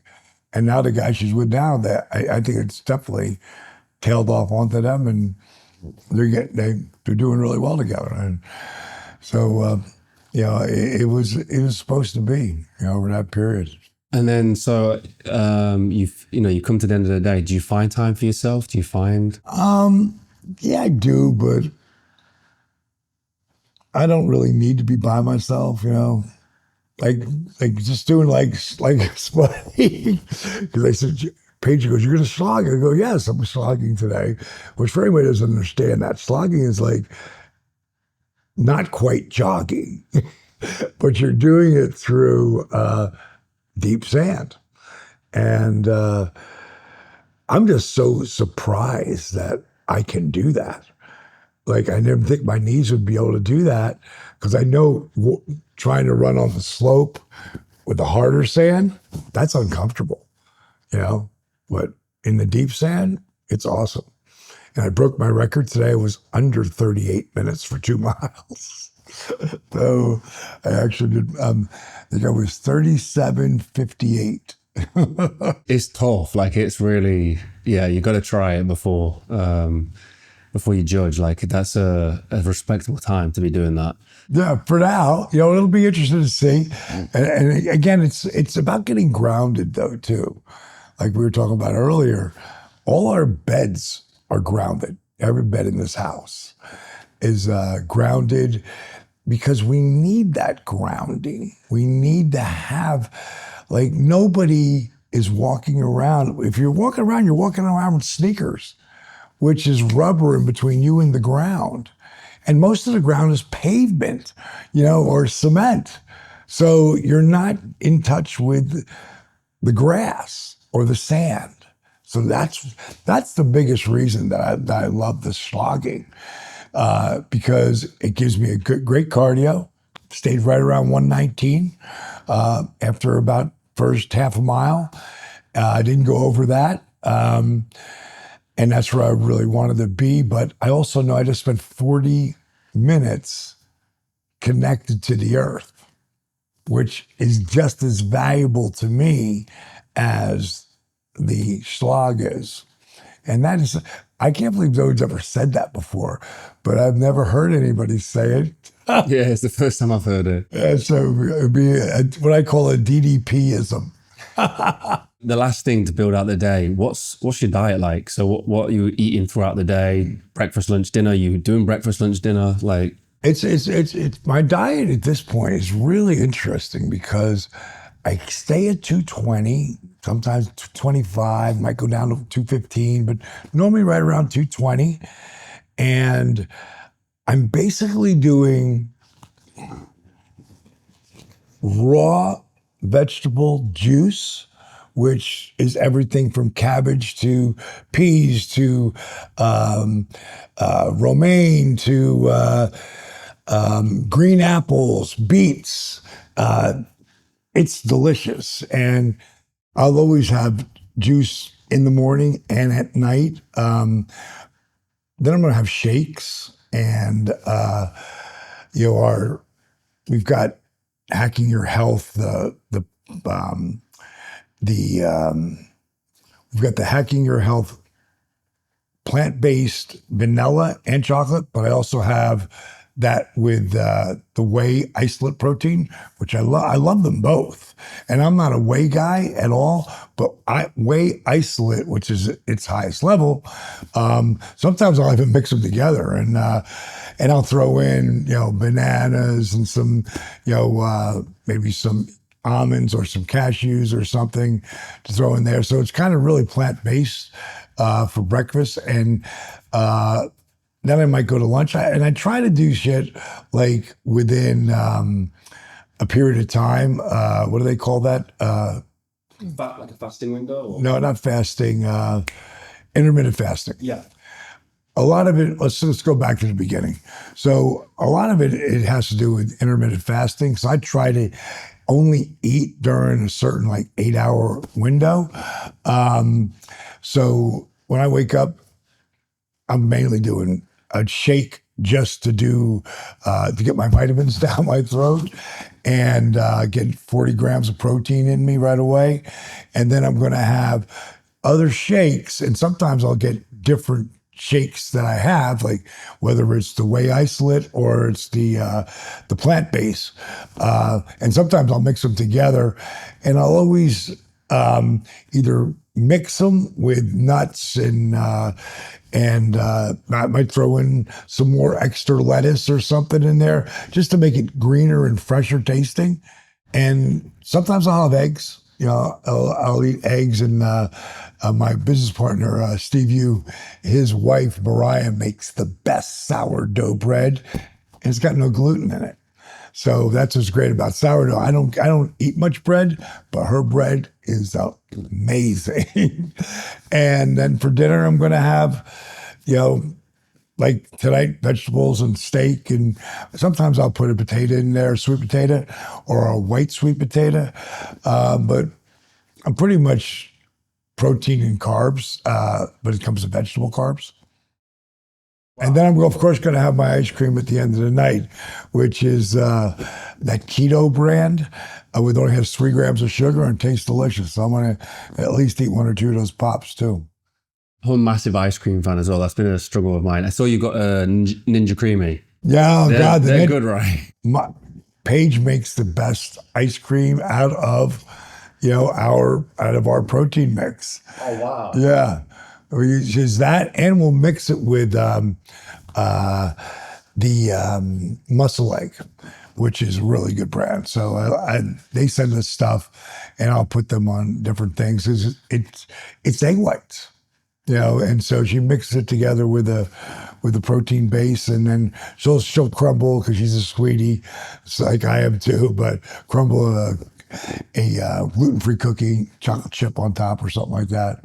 I wanted to, when we were speaking last night, I wanted to finish on this thought that Paige had actually mentioned a question, and she said, a really good question to ask tomorrow would be advice for your younger self. Ah, yes. So I think that's a nice note to end on. But what would your advice be to your younger self? Because we're closing on 70 now. Yeah. You've got a lot of wisdom. You've been through a lot of lifetimes. You've done a lot of careers. What's that advice? I've always thought about, like, I actually wrote this, a letter to my younger self. I wrote it with the help of the Players Tribune, which is a site that has this up there. And it's to my 12-year-old self, because at 12 is when I get hit by that car. And to me, it crushed everything. Like, that devastated me. When the doctor told me I couldn't play football anymore, I mean, I cried like a baby. And I had my mom even take me up to the New York Knicks and the New York Jets doctor, who's Dr. Nicholas. And Dr. Nicholas worked on Joe Namath and Willis Reed's knee. And I said, maybe he can fix me so I can play football again. And when I got up there to meet him, he was like, you're never going to be Willis Reed. You're never going to be Joe Namath. Hit the books and study.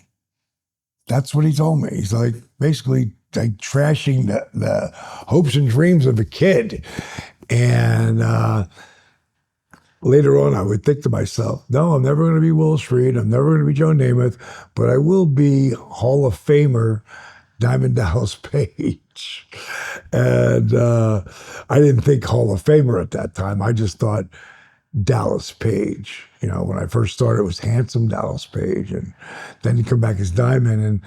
And going and talking to my younger self was like, it's not the end of the world.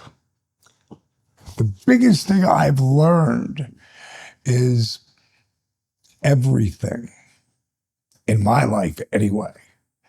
Everything that looks like it's the worst thing to happen to you has turned out to be the best. Without me getting hit by that car, maybe I'd never learn what real work ethic is. And something I'm not good at, like, at all. I suck. But I became pretty damn good at it. And that would be like, if you look at when I tear my rotator cuff and WCW lets me go, Jake, who has been in my life, moves in with me for like 3 months. And we form this bond. Like, he's the first top guy. Like, Dusty Rhodes, without Dusty Rhodes, there is no Diamond Dallas Page. But Dusty loved the character and the guy who knew how to teach other people to be better than they are as a character, as a, you know, to be able to cut an interview, you know, a believable promo. But Jake was the guy who believed in me as a wrestler. And he was the first. And he was Jake the Snake. He was my guy. It looked like it was the worst thing that ever happened to me. He was absolutely tearing my rotator cuff and having to leave. I never have the run I have without being fired and moved on, only to come back. And still nobody believed in me, but I knew I was better. When I break my back and they tell me my wrestling career's over, it wasn't just the best thing that happened to me. It was the best thing that happened to millions of people. Millions. And they don't have to do my program for it to be that story that it changed their lives. All I had to do was see Arthur's video, see Jake's movie, see Change or Die. It's mazillions of people have started to believe in themselves, even just a little. And that's the most powerful thing. What I've learned, and I would tell my 12-year-old self, it's going to be good. Breathe. Master your breath. It'll help you own your life. And I'm going to teach it to millions of people long after I'm gone.